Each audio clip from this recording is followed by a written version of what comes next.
রাখাইনে করিডোর নিয়ে সিদ্ধান্ত নেবে নির্বাচিত সরকার, বললেন তারেক রহমান। বিদেশি নয়, দেশের মানুষের স্বার্থ রক্ষার আহ্বান, নির্বাচনের সুনির্দিষ্ট রোডম্যাপ দাবি। প্রায় 4 মাস পর দেশে ফিরছেন বেগম জিয়া। লন্ডনের সব স্বাস্থ্য পরীক্ষা সম্পন্ন হচ্ছে শুক্রবার। ঢাকায় পৌঁছাবেন সোমবার। সঙ্গে থাকবেন 2 পুত্রবধূ।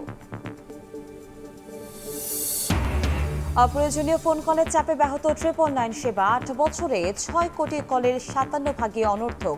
বিরক্তিকর কলারদের ব্লক করে সমাধানের চেষ্টা, প্রয়োজনে জেল জরিমানার পরামর্শ। কাশ্মীরে হামলায় ভারতীয় গোয়েন্দা সংস্থা জড়িত, দাবি পাকিস্তানি সংবাদ মাধ্যমের।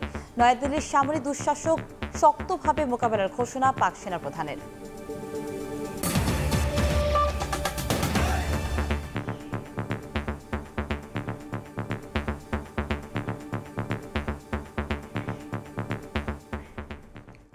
ভোরের সময় সঙ্গে আছি আমি কনক আজাদ। বিদেশি নয়, বাংলাদেশের মানুষের স্বার্থ নিশ্চিতের আহ্বান জানিয়ে বিএনপির ভারপ্রাপ্ত চেয়ারম্যান তারেক রহমান বলেছেন, রাখাইনে করিডোরের বিষয়ে সিদ্ধান্ত নেবে নির্বাচিত সরকার। মহান মে দিবসে বিএনপির শ্রমিক সমাবেশে ভার্চুয়ালি অংশ নিয়ে তিনি বলেন, অন্তর্বর্তী সরকারের প্রতি অনির্দিষ্টকাল সমর্থন অব্যাহত রাখা যৌক্তিক নয়। সমাবেশে বিএনপি নেতারা বলেন, ফ্যাসিবাদের পতন হলেও প্রতিষ্ঠিত হয়নি গণতন্ত্র। জনগণকে পাশ কাটিয়ে কোনো সিদ্ধান্ত নিলে প্রতিরোধের হুঁশিয়ারি দিয়ে দ্রুত নির্বাচনের সুনির্দিষ্ট রোডম্যাপ ঘোষণার দাবি জানান তারা।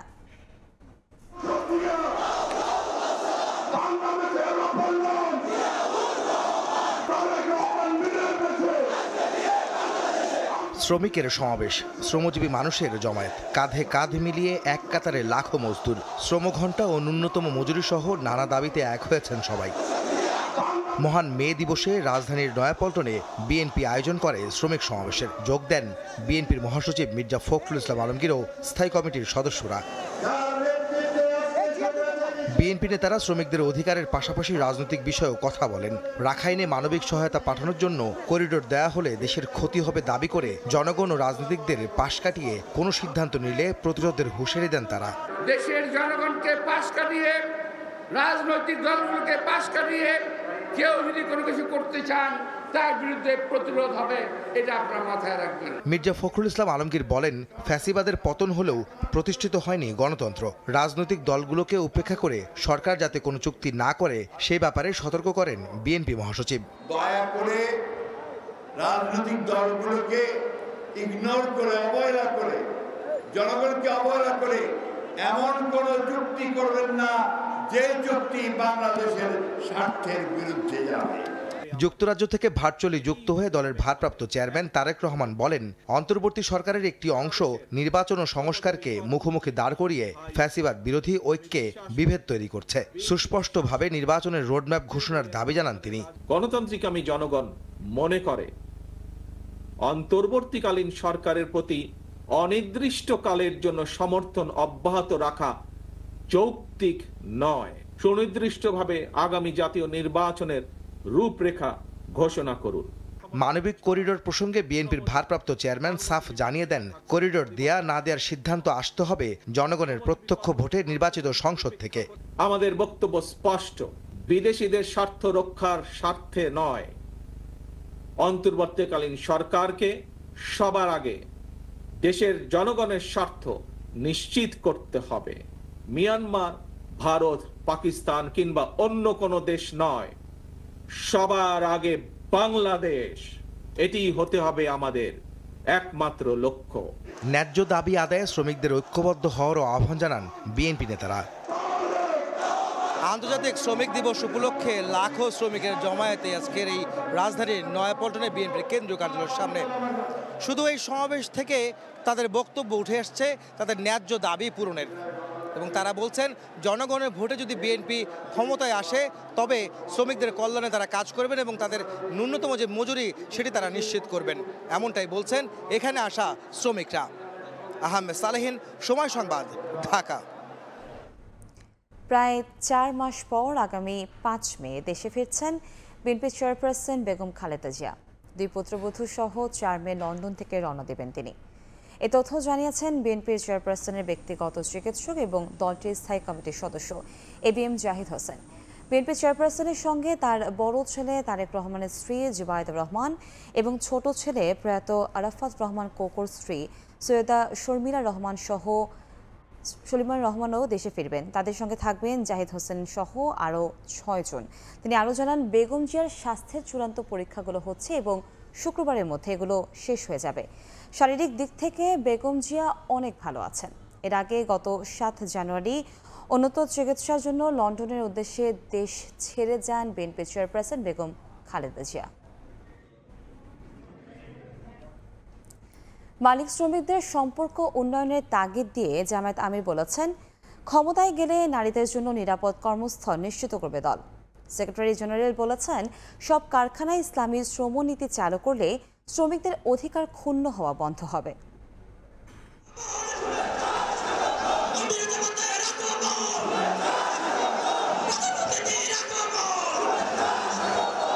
বাংলাদেশ শ্রমিক ফেডারেশন আয়োজিত সমাবেশে লোকে লোকারণ্য হয়ে ওঠে পুরানো পল্টন থেকে কাকরাইল মোড়। নানা শ্রেণী পেশার মানুষের পাশাপাশি এতে অংশ নেন জামায়াতে ইসলামীর নেতাকর্মীরা।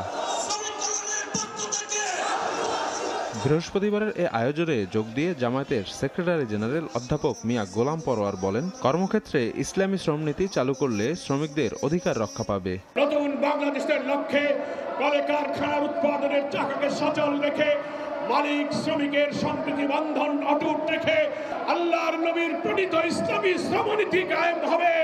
অনুষ্ঠানে প্রধান অতিথির বক্তব্যে জামায়াতের আমির ডাক্তার শফিকুর রহমান বলেন, টেকসই বাংলাদেশ বিনির্মাণে মালিক শ্রমিক সম্পর্ক উন্নয়ন প্রয়োজন। বাংলাদেশ জামায়াতে ইসলামী ক্ষমতায় গেলে নারীদের জন্য পরিপূর্ণ নিরাপদ কর্মস্থল নিশ্চিত করা হবে বলেও প্রতিশ্রুতি দেন তিনি। প্রতিপক্ষ আমাদের বিরুদ্ধে অপবাদ ছড়ায়, জামায়াতে ইসলামী ক্ষমতায় গেলে মহিলাদের আর কোনো কাজ করতে দেবে না, ঘর থেকে বের হতে দেবে না। আমরা আমাদের এই বোনদেরকে নিশ্চয়তা দিচ্ছি, তারা তাদের যোগ্যতা এবং পছন্দ অনুযায়ী কর্মক্ষেত্রে কাজ করবেন। এখন তাদের কোনো সম্মান নাই, তাদের কোনো মর্যাদা নাই এবং তাদের কোনো নিরাপত্তা নাই। সেই রাষ্ট্রে ইনশাআল্লাহ তাদের মর্যাদাও আমরা কায়েম করব, তাদের নিরাপত্তাও নিশ্চিত করা হবে ইনশাআল্লাহ। শ্রমিকদের অমানবিক জীবনের ইতি টানতে ইসলামের শাসন প্রয়োজন বলেও মন্তব্য করেন জামায়াত নেতারা। শফিক মুন্সি, সময় সংবাদ, ঢাকা। বিশেষ দলের সঙ্গে নির্বাচন কমিশনের বক্তব্য মিলে যাচ্ছে বলে অভিযোগ করেছেন জাতীয় নাগরিক পার্টি এনসিপি নেতারা। নির্বাচন কমিশনের বিরুদ্ধে পক্ষপাতিত্বের অভিযোগ এনে ইসি পুনর্গঠনের দাবি জানিয়েছেন দলটির যুগ্ম আহ্বায়ক সরওয়ার তুষার। আর প্রবাসী শ্রমিকদের অন্তর্ভুক্তি নিশ্চিত করেই আগামী নির্বাচনের আয়োজনের দাবি জানান দক্ষিণাঞ্চলের মুখ্য সংগঠক হাসাদ আব্দুল্লাহ। মহান মে দিবসে র্যালির পর আলোচনা সভায় এসব কথা বলেন তারা। মেহনতি মানুষের অধিকার আদায়ে মহান মে দিবসে রাজধানীর বাংলা মোটর মোড় থেকে বর্ণাঢ্য র্যালি বের করে জাতীয় নাগরিক পার্টি। র্যালিটি নগরীর বিভিন্ন সড়ক প্রদক্ষিণ করে। পরে বিকেলে দলের কেন্দ্রীয় কার্যালয়ে আয়োজন করা হয় আলোচনা সভার। এ সময় দলটির যুগ্ম আহ্বায়ক সরওয়ার তুষার অভিযোগ করেন, বিশেষ দলের সঙ্গে নির্বাচন কমিশনের বক্তব্য মিলে যাচ্ছে, তাই ইসি পুনর্গঠনের দাবি জানান তিনি। এখন যেটা হয়েছে, যেহেতু তারা এটা কোনো রকম রাষ্ট্রীয় সুবিধা কিংবা রাষ্ট্রীয় সেবা পায় না, ফলে রাজনৈতিক দলের সাথে তাদেরকে একটা অস্বাস্থ্যকর সম্পর্কের মধ্যে থাকতে হয়। অনেকগুলো আশু সংস্কারে যেটা এই মুহূর্তেই বাস্তবায়ন করা সম্ভব, এই ধরনের সংস্কার প্রস্তাবগুলো বিরোধিতা করতেছে ইলেকশন কমিশন। যে আইন, যে বিধান দ্বারা এই ইসি পরিচালিত হয়, এই বিদ্যমান আইন এবং এই বিদ্যমান বিধানে একটা সুষ্ঠু নির্বাচন সম্ভব না। ফলে আগামী নির্বাচনের আগেই ইসির সংস্কার করাটা সবচেয়ে জরুরি। প্রবাসীদের ভোটাধিকার নিশ্চিতের দাবি জানিয়ে এনসিপির দক্ষিণাঞ্চলের মুখ্য সংগঠক হাসনাত আব্দুল্লাহ বলেন, আগামী নির্বাচনে প্রবাসী শ্রমিকদের বঞ্চিত করা হলে তা হবে বৈষম্যের শামিল। দিন শেষে তারা শুধুমাত্র অর্থনীতিতে কন্ট্রিবিউট করে যায়, শুধুমাত্র অবদান রেখে যায়, কিন্তু রাষ্ট্র, আমাদের দেশ তাদেরকে আসলে কি দিতে পেরেছে এই পর্যন্ত? রাষ্ট্র অর্থনীতিকে যারা ভালোভাবে পরিচালিত করছে তাদেরকে বাকি রেখে আমাদের দেশের ক্ষমতায় কে আসবে এটি নির্ধারণ করার এই যে প্রক্রিয়াটি, এই প্রক্রিয়াটি আরেকটি বৈষম্যের শামিল। দেশের বন্দরগুলিতে মাফিয়ারা শ্রমিকদের নানাভাবে শোষণ করছে এমন মন্তব্য করে তাদের প্রতিহত করার হুঁশিয়ারি দেন দলটির মুখ্য সমন্বয়ক নাসির উদ্দিন পাটোয়ারি। বন্দরে বড় বড় মাফিয়া গেড়ে বসেছে, তাদের এই নগ্নতার রূপ আমরা তো প্রতিনিয়ত দেখতে পাচ্ছি, এবং এই নগ্নতার রূপ যদি বাংলাদেশে চলমান থাকে, সেই ক্ষেত্রে ভবিষ্যৎ বাংলাদেশে জনতা যে রায় দিয়েছিল 5 তারিখে, তাদের ক্ষেত্রে একই রায় দিতে আমরা বাধ্য হব ইনশাআল্লাহ। শ্রমিকদের অধিকার নিশ্চিতের পাশাপাশি বৈষম্যহীন বাংলাদেশ গড়তে সবাইকে এগিয়ে আসার আহ্বান জানান এনসিপি নেতারা। শাবাব ওয়াসি, সময় সংবাদ, ঢাকা। আওয়ামী লীগের কারো নির্বাচনে অংশ নেওয়ার সুযোগ নেই বলে মন্তব্য করেছেন এনসিপির দক্ষিণাঞ্চলের মুখ্য সংগঠক হাসনাত আব্দুল্লাহ। বলেন, জুলাই গণ অভ্যুত্থান পরবর্তী সময়ে ইসিকে দায়িত্বশীলতার পরিচয় দিতে হবে। ফ্যাসিবাদকে পুনর্বাসনের চেষ্টা করলে প্রাতিষ্ঠানিকভাবে তাদের মোকাবেলা করা হবে। শুক্রবার বায়তুল মোকাররমে এনসিপির সমাবেশ উপলক্ষে বৃহস্পতিবার সন্ধ্যায় শাহবাগে গণসংযোগ ও লিফলেট বিতরণ কর্মসূচিতে এ কথা বলেন তিনি। এ সময় বিচার প্রক্রিয়ার মাধ্যমে আওয়ামী লীগকে দ্রুত নিষিদ্ধের দাবি জানান হাসনাত।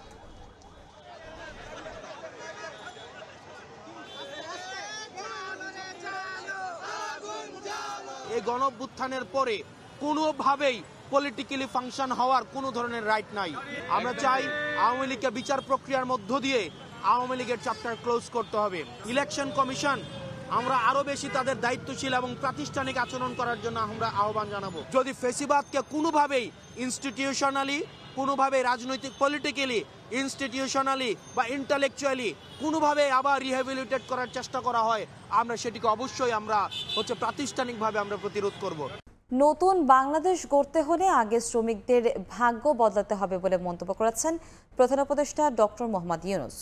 শ্রম কর্মসংস্থান মন্ত্রণালয় আয়োজিত মহান মে দিবসের আলোচনায় অংশ নিয়ে কথা বলেন তিনি। অভ্যুত্থানের মাধ্যমে মে দিবস নতুন আকাঙ্ক্ষা নিয়ে এসেছে উল্লেখ করে মালিক শ্রমিকদের ঐক্য গড়ে তোলার আহ্বান জানান প্রধান উপদেষ্টা। মহান মে দিবসে বর্ণিল শোভাযাত্রা শ্রম ও কর্মসংস্থান মন্ত্রণালয়ের। বৃহস্পতিবার সকালে রাজধানীর মানিক মিয়া এভিনিউয়ে শোভাযাত্রায় অংশ নেন উপদেষ্টা সাখাওয়াত হোসেন। বিগত সরকারের সময় নানাভাবে বঞ্চিত শ্রমিকদের স্বার্থ রক্ষায় অন্তর্বর্তী সরকার কাজ করছে বলে জানান তিনি। শ্রমিকদের অন্তত ন্যূনতম যা চাহিদা সেটা যাতে সময় মতো পূরণ হয়, আমরা চেষ্টা করছি শ্রমিকদের স্বাস্থ্য সুরক্ষা যেন হয়। পরে চিন্মৈত্রী সম্মেলন কেন্দ্রে মন্ত্রণালয়ের আলোচনা সভায় যোগ দেন প্রধান উপদেষ্টা ডক্টর মোহাম্মদ ইউনূস। বক্তব্যের শুরুতেই তিনি শ্রদ্ধাভরে স্মরণ করেন জুলাই অভ্যুত্থানে বীর শহীদদের। এই নতুন বাংলাদেশ গড়ার জন্য প্রধান উপদেষ্টা বলেন, জুলাই গণ অভ্যুত্থানের মাধ্যমে নতুন আকাঙ্ক্ষা নিয়ে এসেছে মহান মে দিবস। নতুন বাংলাদেশ গড়তে শ্রমিকদের ভাগ্য বদলাতে হবে। শ্রমিকের ন্যায্য স্বীকৃতি ও সামাজিক সুরক্ষা নিশ্চিত করতে আমরা প্রতিশ্রুতিবদ্ধ। আমরা আন্তর্জাতিক শ্রম সংস্থার সাথে একটা রোডম্যাপ এবং ইউরোপীয় ইউনিয়নের সাথে একটি সময়বদ্ধ জাতীয় পরিকল্পনা বাস্তবায়ন করছি। বর্তমান অন্তর্বর্তী সরকার ইতিমধ্যে শ্রমিকদের কল্যাণ ও নিরাপত্তা নিশ্চিত করতে বাংলাদেশ শ্রম আইন 2006 সংশোধন সহ বিভিন্ন পদক্ষেপ গ্রহণ করেছে।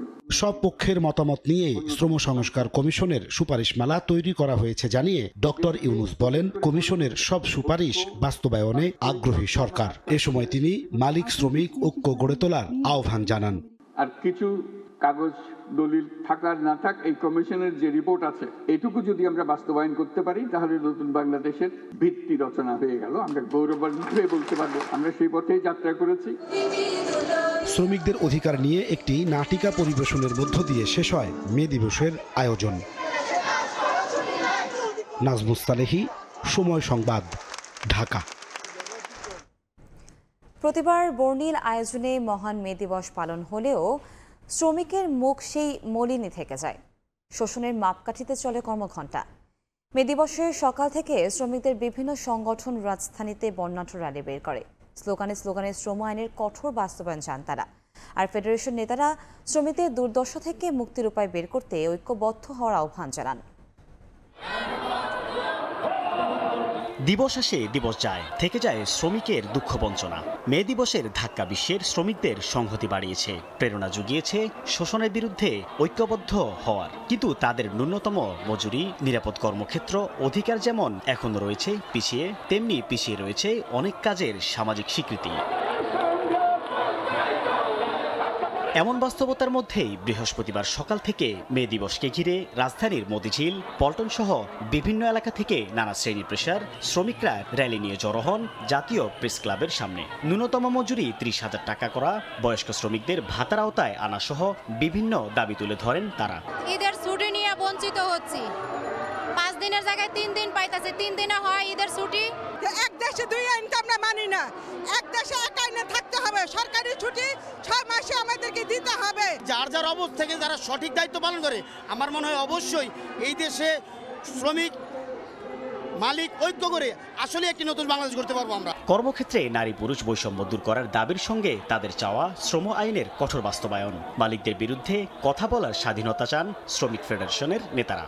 বেতন ভাতা যে 3 মাস 4 মাস পর্যন্ত আটকে রাখে মালিক শ্রেণী, আমরা চাচ্ছি তাদের বেতন ভাতা অবিলম্বে পরিশোধ করা হোক। জাতীয় ন্যূনতম মজুরি 30,000 টাকা দিতে হবে এবং 9% যে ইনক্রিমেন্ট যেটা বাড়ানো হয়েছে সেটা এখনো কোনো কারখানায় কার্যকর হয়নি। হয়রানিমুক্ত কর্ম পরিবেশ, নিরাপদ কর্মস্থল নিশ্চিত করা যায়। মালিকের ইচ্ছা মতো যখন যেটা করা দরকার সেটা করছে। শ্রমিকরা প্রতিবাদ করলে পুলিশের হয়রানি, গোয়েন্দা সংস্থার হয়রানি, বিভিন্ন হয়রানি করা হচ্ছে। এদিকে রাজধানীর সায়দাবাদে স্লোগান আর বাদ্যযন্ত্র নিয়ে দিবস উদযাপনে সড়কে নামেন পরিবহন খাতের শ্রমিকরা।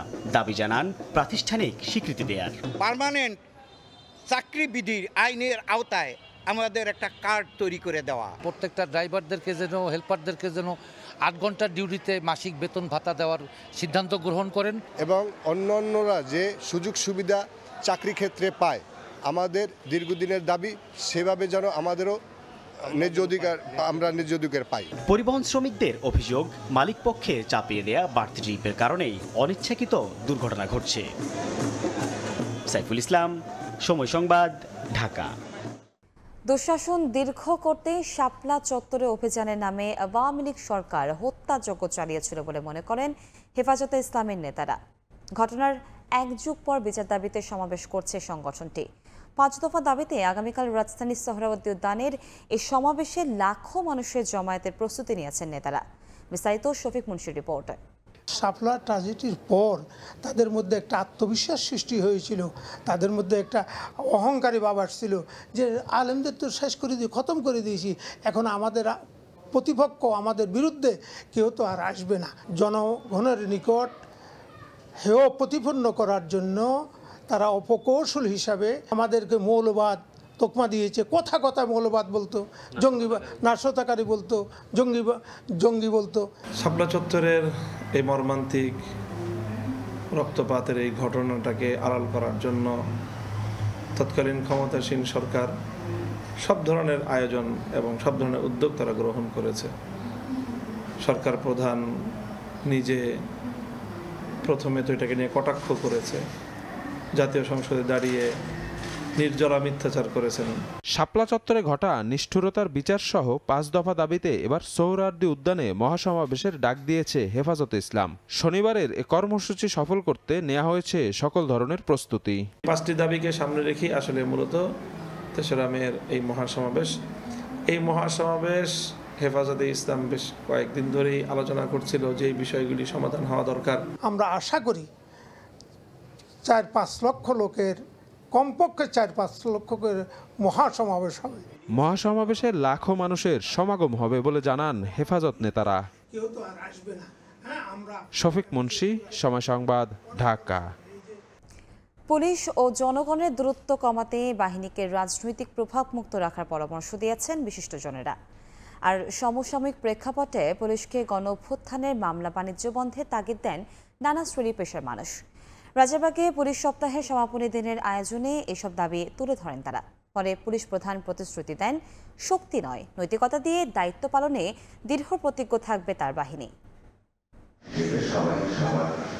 আমার পুলিশ, আমার দেশ, বৈষম্যহীন বাংলাদেশ স্লোগানে 29 এপ্রিল শুরু হয় পুলিশ সপ্তাহ 2025। বৃহস্পতিবার শেষ দিনে রাজারবাগ পুলিশ অডিটোরিয়ামে নাগরিক ভাবনায় জনতার পুলিশ, নিরাপত্তা ও আস্থার বন্ধন শীর্ষক বিশেষ সেশনের আয়োজন করা হয়। এতে অংশ নেন ছাত্র প্রতিনিধি সহ বিভিন্ন শ্রেণী পেশার মানুষ। পুলিশকে তারা কেমন দেখতে চান তুলে ধরেন সে বিষয়ে মতামত।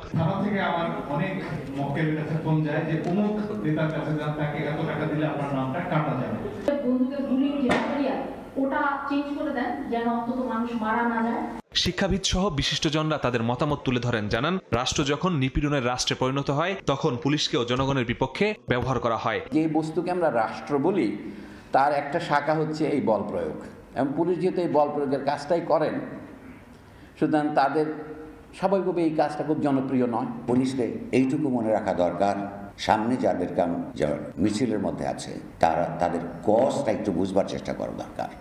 তার ন্যায়পরতা কিংবা অন্যায় সেটা দেখবার হৃদয়বৃত্তি থাকা দরকার। এ সময় সাবেক পুলিশ প্রধানরা বলেন, পুলিশকে স্বাধীনতা দেওয়ার পরেও তারা ব্যক্তি স্বার্থের জন্য দালালি এবং দুর্নীতিতে জড়ায়। তাই রাজনৈতিক প্রভাব থেকে মুক্ত করলেও পুলিশ বাহিনীকেই আগে ঠিক হতে হবে। শাসকের পক্ষে অন্ধভাবে গেলে কি হতে পারে 5 অগাস্ট মনে হয় সেটা শেষ পর্যন্ত প্রমাণ করেছে। কোনো আমলে ফরিদপুরে বাড়ি হলে ঝামেলা, কোনো আমলে বগুড়ায় বাড়ি হলে ঝামেলা, এইগুলা হলে তো ল এনফোর্সমেন্ট হবে না। এ সময় পুলিশ প্রধান বাহারুল আলম বলেন, শক্তি নয় নৈতিকতাই বড় অস্ত্র। এই প্রতিশ্রুতি পালনে দৃঢ় প্রতিজ্ঞ হতে চায় তার বাহিনী। শক্তি নয় নৈতিকতা বড় অস্ত্র, আমরা এই প্রতিশ্রুতিবদ্ধ হতে চাই সবার কাছে। ভবিষ্যতেও পুলিশের যে কোনো অনুষ্ঠানে সব শ্রেণী পেশার মানুষের সম্পৃক্ততা অব্যাহত থাকবে বলেও জানান পুলিশ মহাপরিদর্শক। মাসুদুর রহমান, সময় সংবাদ, ঢাকা। জনগণের নির্ভরতার প্রতীক হয়ে ওঠা জাতীয় জরুরি সেবা 999-এর নিরবিচ্ছিন্ন সেবার অন্যতম প্রতিবন্ধকতা অপ্রয়োজনীয় কল। প্রতিষ্ঠার 8 বছরে 999-এ আসা 6,16 লাখের বেশি ফোন কলের মধ্যে 3,47 লাখ কলই অপ্রয়োজনীয়, যা মোট কলের প্রায় 57%। দায়িত্বপ্রাপ্তরা বলছেন, এতে ব্যাহত হচ্ছে স্বাভাবিক কার্যক্রম, বঞ্চিত হচ্ছেন অনেক জরুরি সেবার প্রত্যাশী। অপরাধ বিশ্লেষকরা বলছেন, বিরক্তির মাত্রা বুঝে প্রচলিত আইনে অপ্রয়োজনীয় কলারদের জেল জরিমানা করা উচিত। জরুরি সেবা নিয়ে মাসুদুর রহমানের 2 পর্বের বিশেষ প্রতিবেদনের প্রথম পর্ব আজ।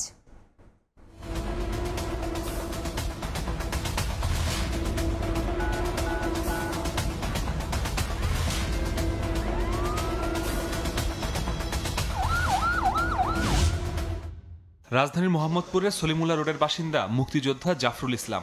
জাতীয় জরুরি সেবা 999 তার আস্থার জায়গা। গত 2 বছরে 5 থেকে 6 বার সেবা নিয়েছেন তিনি। এলাকায় দুপক্ষের সংঘর্ষ থামাতে, আগুন নেভাতে, চুরির ঘটনা জানাতে, এমনকি অ্যাম্বুলেন্স সেবাও নিয়েছেন তিনি। প্রতিবারই পাশে পেয়েছেন সেবা প্রদানকারীদের। আমাদের লাইনে একবার একটা গন্ডগোল হয়েছিল, পুলিশ আসছে, পুলিশের দেখালাম, তো পুলিশের সহযোগিতা করে সব ঠিকঠাক করে দিল, চলে গেল।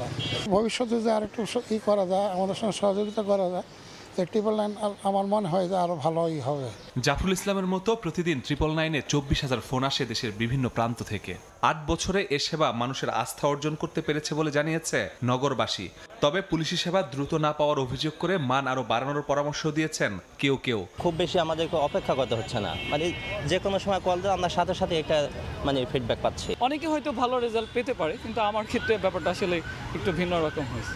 কল করলে সাহায্য পাবে, আর যারা মিস ইউজ করতেছে ওদের এমন শাস্তি দিতে হবে যাতে মানুষ আর মিসইউজ না করে। তবে সেবার মান বাড়াতে জাতীয় জরুরি সেবার অন্যতম বাধা অপ্রয়োজনীয় কল। প্রতিদিন আসা কলের প্রায় 57%ই অপ্রয়োজনীয়। 8 বছরে এ সংখ্যা দাঁড়িয়েছে প্রায় 3.5 কোটি। পুলিশি সেবার পাশাপাশি আগুন লাগার ক্ষেত্রেও আসছে ভুল কল। সিটিজেন তো মিথ্যা সংবাদ দিয়ে দেয়, আমরা তো আর ওটা করতে পারি না, তখন আমাদের গাড়ি অলরেডি স্পটে যাওয়ার পরে ওনার সাথে যোগাযোগ করতে পারে না। অনেক সময় আছে যোগাযোগ করতে পারলেও গালাগালি করে। অপ্রাসঙ্গিক কলের ক্ষেত্রে যেটা হচ্ছে, আমাদের এক ধরনের মেন্টালি প্রেশার ক্রিয়েট হয়। তার পরবর্তীতে একটা প্রয়োজনীয় কল আসলে দেখা যাচ্ছে ওইভাবে মাইন্ড সেট আপের ক্ষেত্রেও আমাদের অনেকটা প্রেশারাইজ হয়ে পড়ে। 999-এ যুক্ত হওয়া নতুন সেবা ইংরেজি ভাষায় কল, সেটিতেও আসছে অপ্রয়োজনীয় ফোন। এতে সেবা বঞ্চিত হচ্ছেন বিদেশি সেবা প্রত্যাশীরা। ভুল করে কলটা দিয়ে ফেলতেছে বা ট্রু প্রেস করতেছে, যার কারণে আমাদের এখানে কলগুলো ইংলিশে ডেস্কে চলে আসতেছে। এই জন্য হচ্ছে আমাদের সেবা ব্যাহত হচ্ছে। বিরক্তিকর কলারদের ব্লক করে সমস্যা সমাধানের চেষ্টা করা হচ্ছে বলে জানিয়েছেন জরুরি সেবার প্রধান কর্মকর্তা। পাশাপাশি 999-এ ফোনের পর পুলিশি সেবা না পাওয়ার বিষয়গুলো তদন্ত করে নেওয়া হচ্ছে ব্যবস্থা। অপ্রয়োজনীয় কল যখন আসে তখন দেখা যায় যে যিনি জরুরিভাবে সেবা চাচ্ছেন তিনি কিউতে চলে যান, তাকে অ্যাড্রেস করতে আমাদের সময় লাগে, ফলে তিনি এই সেবাটা থেকে বঞ্চিত হতে পারে। ইনকোয়ারিতে পড়েছে এই ধরনের অহরহ ঘটনা আছে যে আমাদের 999-এর ফোন পেয়েছে কিন্তু 999-কে রেসপন্স করেনি। অপরাধ বিশ্লেষকরা বলছেন, টেলিযোগাযোগ আইনে অপ্রয়োজনীয় কলারদের সাজার বিধান আছে। বিরক্তির মাত্রা অনুযায়ী তাদের বিরুদ্ধে ব্যবস্থা নেওয়ার পরামর্শ তাদের। এইভাবে বিরক্ত করে কিংবা কোনো ধরনের অনাকাঙ্ক্ষিত অনভিপ্রেত কোনো প্রস্তাব উত্থাপন করে কিংবা এই কার্যক্রমের ক্ষেত্রে ব্যাঘাত সৃষ্টি করে, তাহলে তার জন্য কিন্তু শাস্তি এবং আর্থিক জরিমানা দুইটাই কিন্তু ব্যবস্থা আছে। প্রয়োজন হলে সেটাও করতে হবে। 999-এর মতো জায়গায় অপ্রয়োজনে ফোন না করে দায়িত্বশীল ভূমিকা পালনে জনগণের প্রতি আহ্বান জানিয়েছে জাতীয় জরুরি সেবা কর্তৃপক্ষ। মাসুদুর রহমান, সময় সংবাদ, ঢাকা। ধীরে ধীরে স্বাভাবিক হচ্ছে হজ যাত্রীদের ভিসা জটিলতা। 19,000 থেকে 16,000-এ নেমেছে ভিসা না পাওয়ার সংখ্যা। পরিচালকের আশা খুব দ্রুতই এই সংকটের পুরোপুরি সমাধান হবে।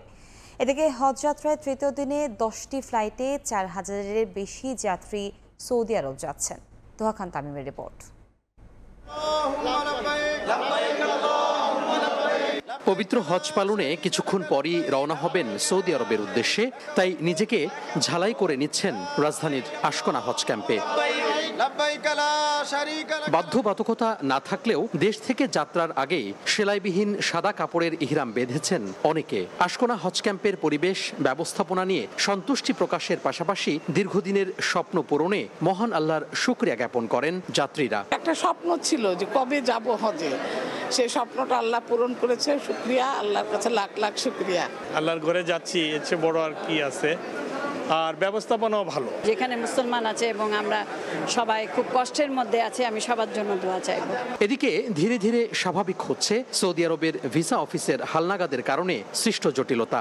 বুধবার ভিসা না পাওয়ার সংখ্যা 19,000-এরও বেশি থাকলেও বৃহস্পতিবার তা 16,000-এ নেমেছে। সফটওয়্যারের মাধ্যমে আসলে অনলাইন ভিসা প্রসেস করতে এবছরে তারা সেই সফটওয়্যারটাকে আপডেট করেছে।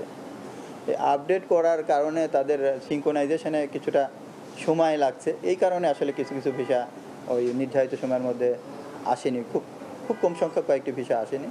তবে আমরা আশা করছি যে একটা সিস্টেম যেহেতু তারা রান করেছে, নিশ্চয়ই খুব দ্রুতই তারা এটা ওভারকাম করে সকলের ভিসা প্রদানের জন্য আন্তরিকভাবে চেষ্টা করবে। আগামী 31 মে পর্যন্ত চলবে হজ ফ্লাইট। চাঁদ দেখা সাপেক্ষে 4 অথবা 5 জুন অনুষ্ঠিত হতে পারে পবিত্র হজ। তোহা খান তামিম, সময় সংবাদ, ঢাকা। সৌদি আরবে এবারের 2025 হজ মৌসুমকে সামনে রেখে নেওয়া হয়েছে নজিরবিহীন নিরাপত্তা ব্যবস্থা। হজ পালনের ক্ষেত্রে অনুমতি ছাড়া কেউ মক্কা নগরীতে প্রবেশ করলে বা হজ পালনের চেষ্টা করলে গুনতে হবে বিশাল অঙ্কের জরিমানা, এমনকি হতে পারে বহিষ্কারও। সৌদি আরব থেকে আরিফুর রহমানের রিপোর্ট।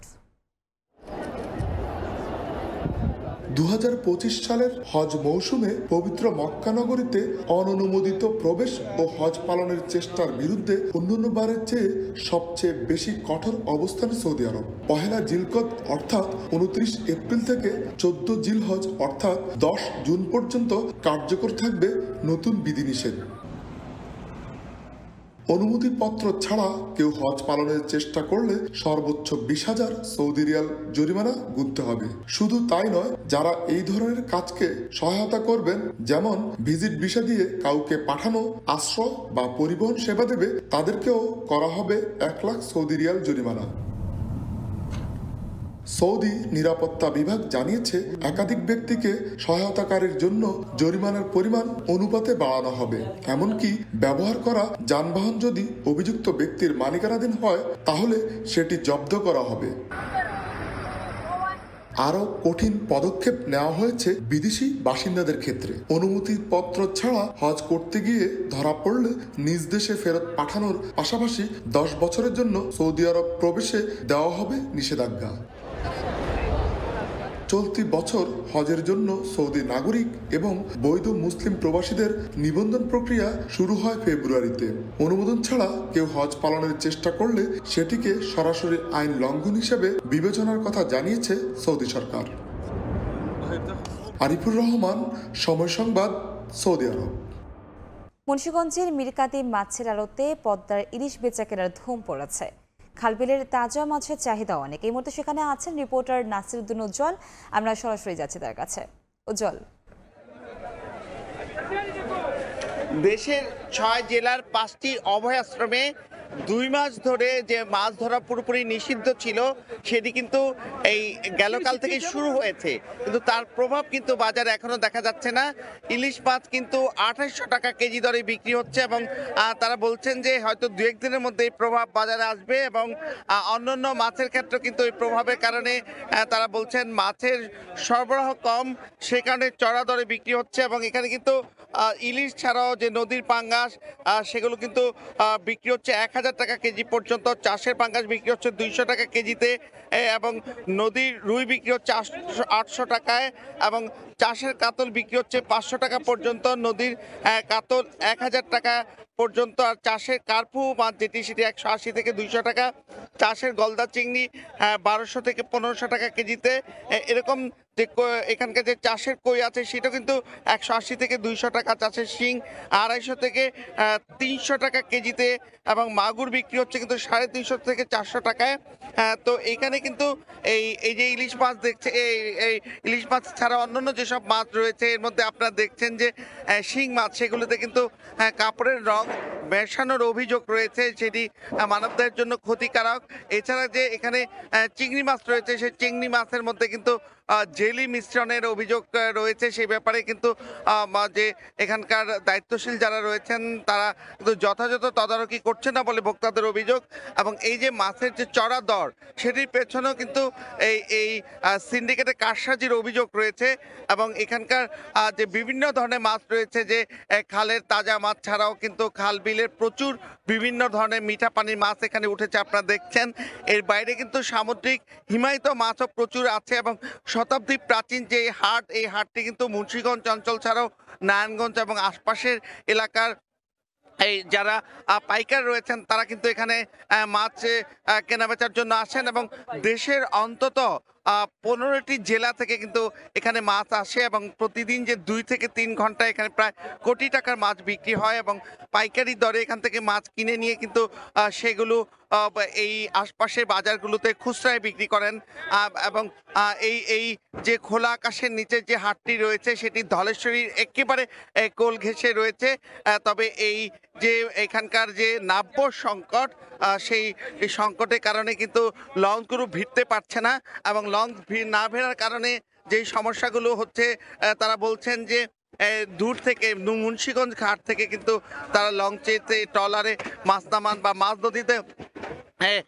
নদী থেকে মাছ নামিয়ে তারপরে এখানে আনেন। এবং এই হাটটি শতাব্দী প্রাচীন হলেও কিন্তু এই হাটের সঙ্গে যে সড়ক যোগাযোগ সেটি কিন্তু খুব সরু, সে কারণে কিন্তু পদ্মা সেতু দিয়ে যে ট্রাকে ভরে দক্ষিণের মাছগুলো আসে সেগুলো কিন্তু বাজারে প্রবেশের চ্যালেঞ্জ তৈরি হয়। তো এই ছিল এই মুন্সিগঞ্জের মীরকাদিমের মাছের হাটের সবশেষ খবর। পাঁচ বছরের খবরাখবর জানতে আমরা সরাসরি যুক্ত ছিলাম মুন্সিগঞ্জ থেকে। প্রতি বছরে নতুন নতুন ড্রেন নির্মাণ করছে শরীয়তপুর পৌর কর্তৃপক্ষ, অথচ এসব ড্রেন পরিষ্কার বা বর্জ্য অপসারণে নেই কোনো কার্যকর উদ্যোগ। এতে বর্ষায় শহরে জলাবদ্ধতার পাশাপাশি ডেঙ্গুর প্রকোপ বেড়ে যাওয়ার শঙ্কায় পৌরবাসীরা। অবশ্য ক্র্যাশ প্রোগ্রামের মাধ্যমে ড্রেন পরিষ্কার করার কথা জানিয়েছে পৌর কর্তৃপক্ষ। বিএম ইস্টাফিলের তথ্য ও ছবি নিয়ে রিপোর্ট। ড্রেন থেকে ময়লার স্তূপ জমা হচ্ছে খালে, আর সে পথ ধরে হাঁটলেই দুর্গন্ধে নাকাল পথচারীরা। সঠিক বর্জ্য ব্যবস্থাপনা না থাকায় বেহাল দশা শরীয়তপুর পৌরসভার বাসিন্দাদের।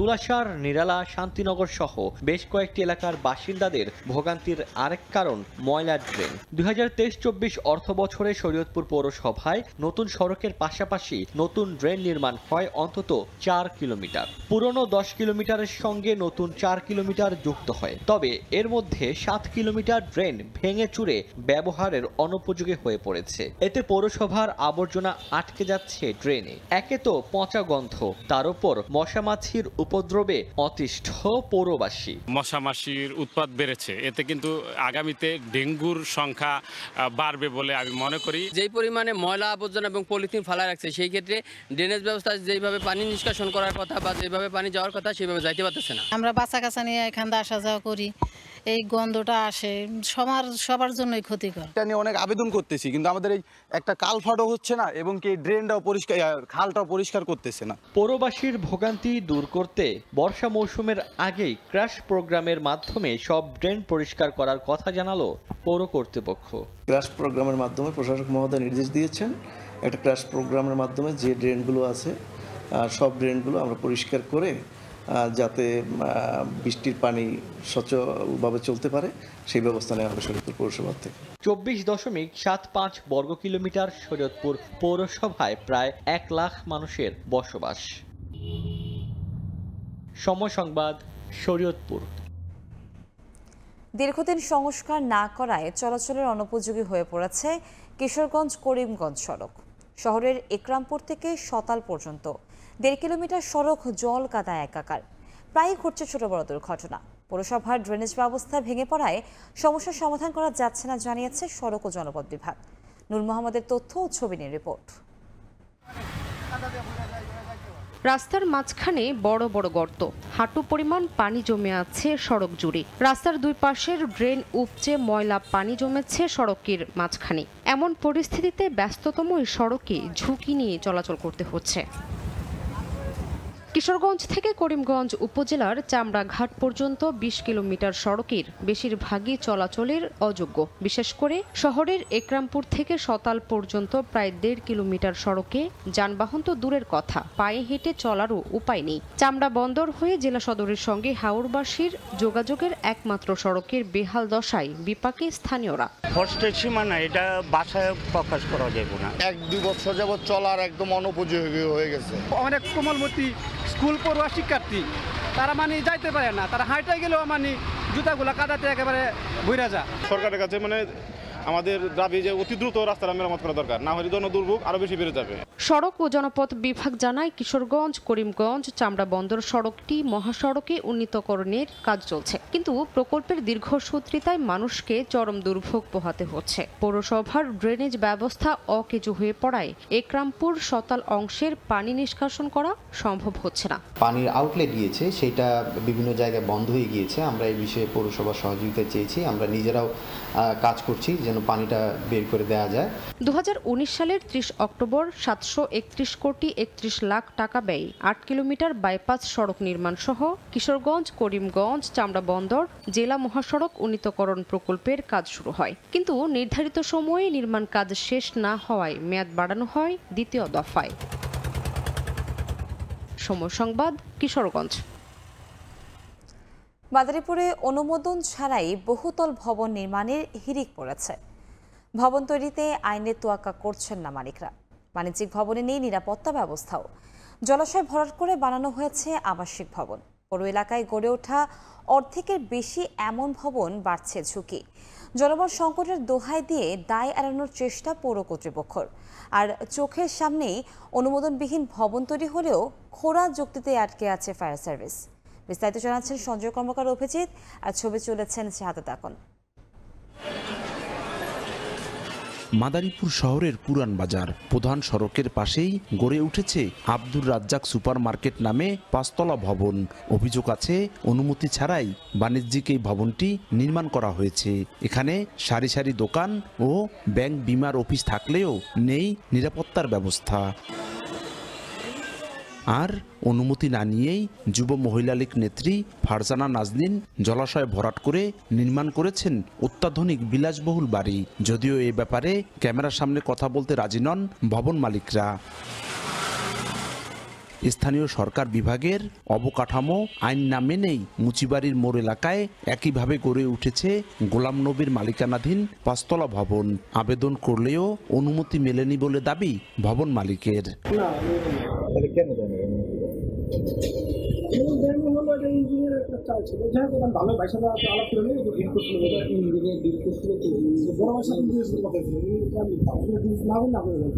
এভাবেই শহরের বিভিন্ন স্থানে গড়ে উঠছে পাকা ভবন। তবে জনবল সংকটের অজুহাত আর ভবন নির্মাণকারী মালিকরা প্রভাবশালী হওয়ায় অনেকেই আইন মানছেন না বলে দাবি পৌর কর্তৃপক্ষের। জনবলের ঘাটতি থাকা সত্ত্বেও আমরা চেষ্টা করছি যে যেখানেই নিউজ পাই আমরা সাথে সাথে কিন্তু যাই, লিখিত নোটিশও জারি করি আমরা। যদিও খবর পেলে নির্বাহী ম্যাজিস্ট্রেটকে সঙ্গে নিয়ে নিয়মিত অভিযান চালিয়ে যাওয়ার কথা জানায় ফায়ার সার্ভিস। আমাদের নিয়মিত মোবাইল কোর্ট অব্যাহত আছে এবং তাদেরকে সতর্ক করা হচ্ছে, জরিমানা করা হচ্ছে। বিষয়টি নিয়ে আতঙ্ক বাড়ছে স্থানীয়দের মধ্যেও। একদিকে যেমন শহরের সৌন্দর্য নষ্ট হচ্ছে, পাশাপাশি বৃদ্ধি পাচ্ছে দুর্ঘটনার ঝুঁকি। আমাদের উচিত যে পৌরসভার সাথে কথা বলে অনুমোদন নিয়ে যদি বিল্ডিংগুলো তৈরি হয় তাহলে দেখা গেলে পরিবেশটা সুন্দর থাকবে। তা না হলে দেখা যাবে যে পানির সমস্যা, ড্রেনের সমস্যা, শহরের সমস্যা এগুলো আমরা থেকেই যাবে। মাদারীপুর পৌরসভায় 1,53,000 জনসংখ্যার বিপরীতে 16,000 হোল্ডিং রয়েছে। এর মধ্যে 7,500-এর বেশি পাকা ভবন রয়েছে। নিয়মনীতির তোয়াক্কা না করে একের পর এক গড়ে উঠছে বহুতল ভবন। এতে একদিকে শহরের সৌন্দর্য হারাচ্ছে, অন্যদিকে বাড়ছে ঝুঁকি। এসব কর্মকাণ্ড বন্ধে আইনের কঠোর প্রয়োগের দাবি জানিয়েছেন বিশেষজ্ঞরা। সঞ্জয় কর্মকার, অভিজিৎ, সময় সংবাদ, মাদারীপুর। আলু উৎপাদনের অন্যতম শীর্ষ জেলা মুন্সিগঞ্জের এবছর প্রায় 5 লাখ মেট্রিক টন আলু হিমাগারের বাইরে। তাই অহিমায়িত ঘরে আলু সংরক্ষণের কদর বেড়েছে।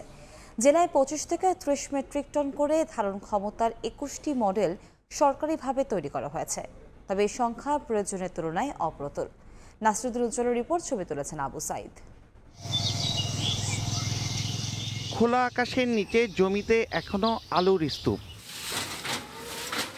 মুন্সিগঞ্জে আলুর বাম্পার ফলন হলেও দরপতন আর হিমাগার সংরক্ষণে জায়গা না পেয়ে বিপাকে কৃষক। প্রায় 5 লাখ মেট্রিক টন আলু হিমাগারের বাইরে, তাই অনেকে সস্তায় বিক্রি করছেন আলু। এমন পরিস্থিতিতে কোনো রকম বিদ্যুৎ সংযোগ ছাড়াই অহিমায়িত মডেল ঘরে অন্তত 4 মাস মানসম্মতভাবে আলু সংরক্ষণ করার সুযোগ বড় আশীর্বাদ। কৃষক নিজ বাড়িতে স্থাপন করেছে ঘর। প্রায় 2 লাখ টাকা খরচায় 15 থেকে 20 বছর ব্যবহারযোগ্য এসব মডেল সংরক্ষণাগার উঁচু ও খোলা এবং আংশিক ছায়াযুক্ত স্থানে নির্মাণ করা হয়েছে। কিন্তু এই প্রযুক্তির ঘর প্রয়োজনের তুলনায় কম। বিদ্যুৎ খরচ হয় না, যাতায়াত খরচ হয় না, খুব সহজে এটার মধ্যে আলু রাখার জন্য খুব ভালো একটা পদ্ধতি। আলু অসুখ না থাকে, আলু গাটে না। 6 থেকে 7 টাকা খরচ, আবার সালা আছে, সালার খরচ, বদলি খরচ, এগুলি থেকে আমি অনেক নিরাপত্তায় আছি। জেলায় এবার 10,82,538 মেট্রিক টন আলু উৎপাদন হয়েছে, আর 58টি হিমাগারে সংরক্ষণ করা হয়েছে 5,06,900 মেট্রিক টন। কৃষি বিভাগ বলছে অহিমায়িত মডেল ঘরের সংখ্যা বাড়ানো জরুরি। এতে হিমাগার ভিত্তিক সিন্ডিকেট ভাঙা সহায়ক হবে। কোল্ড স্টোরেজে আলু রাখার পর বিক্রি করার সময় তখন কিন্তু তাকে ওই প্রি কুলিং এর জায়গার সংকটের কারণে অনেক সময় চাওয়া সত্ত্বেও কিন্তু আলু বের করতে পারেন না। কিন্তু আমাদের এই ঘরে কিন্তু চাইলেই আলু বের করতে পারবে। যারা বড় কৃষক আছে তারা যদি এটা করে ফেলে, তাহলে হয়তো তাদের যে উৎপাদিত পণ্যের ন্যায্য মূল্য প্রাপ্তির যে বিষয়টা, এটা নিশ্চিত করা যাবে এবং কৃষক ভালো থাকতে পারবে। জেলায় প্রান্তিক কৃষকদের সরকারিভাবে 21টি অহিমায়িত মডেল ঘর নির্মাণ করে দেওয়া হয়েছে। 1.5% জমির উপর বাঁশ, কাঠ এবং টিন দিয়ে নির্মাণ করা এই ঘরে 25 থেকে 30 মেট্রিক টন আলু সংরক্ষণ করা সম্ভব।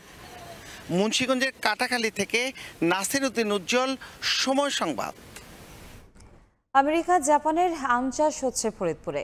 ফলন হয়েছে ভালো, দেখতে সুন্দর ও খেতে সুস্বাদু হওয়ায় রয়েছে ব্যাপক চাহিদা। দামও পাচ্ছেন ভালো। জেলায় বাণিজ্যিকভাবে বিদেশি জাতের আমের বাগান বাড়ছে বলে জানান স্থানীয় কৃষি কর্মকর্তা। শিকদার সজলের পাঠানো তথ্য ও ছবি নিয়ে রিপোর্ট।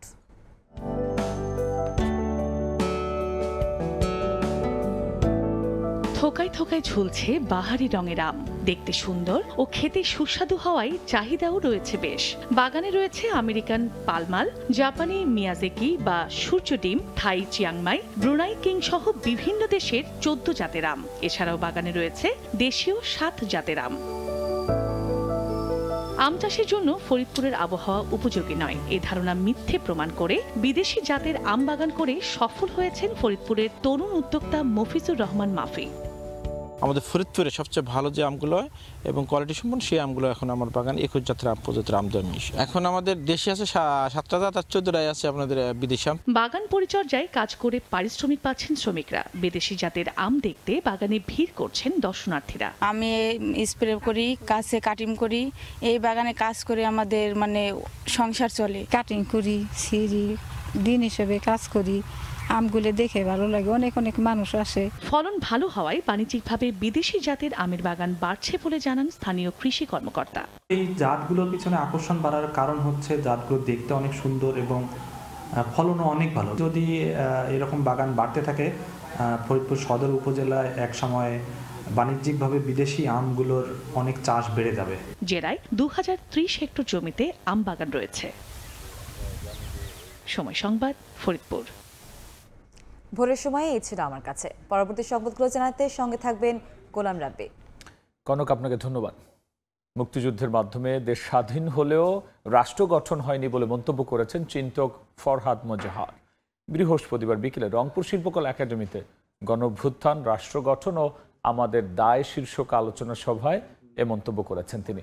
জুলাই ঘোষণাপত্র না দেয়ায় যে তরুণরা দেশের জন্য লড়াই করেছেন তাদের কঠিন বিপদের মুখে ফেলা হয়েছে বলেও মন্তব্য করেন ফরহাদ মজহার।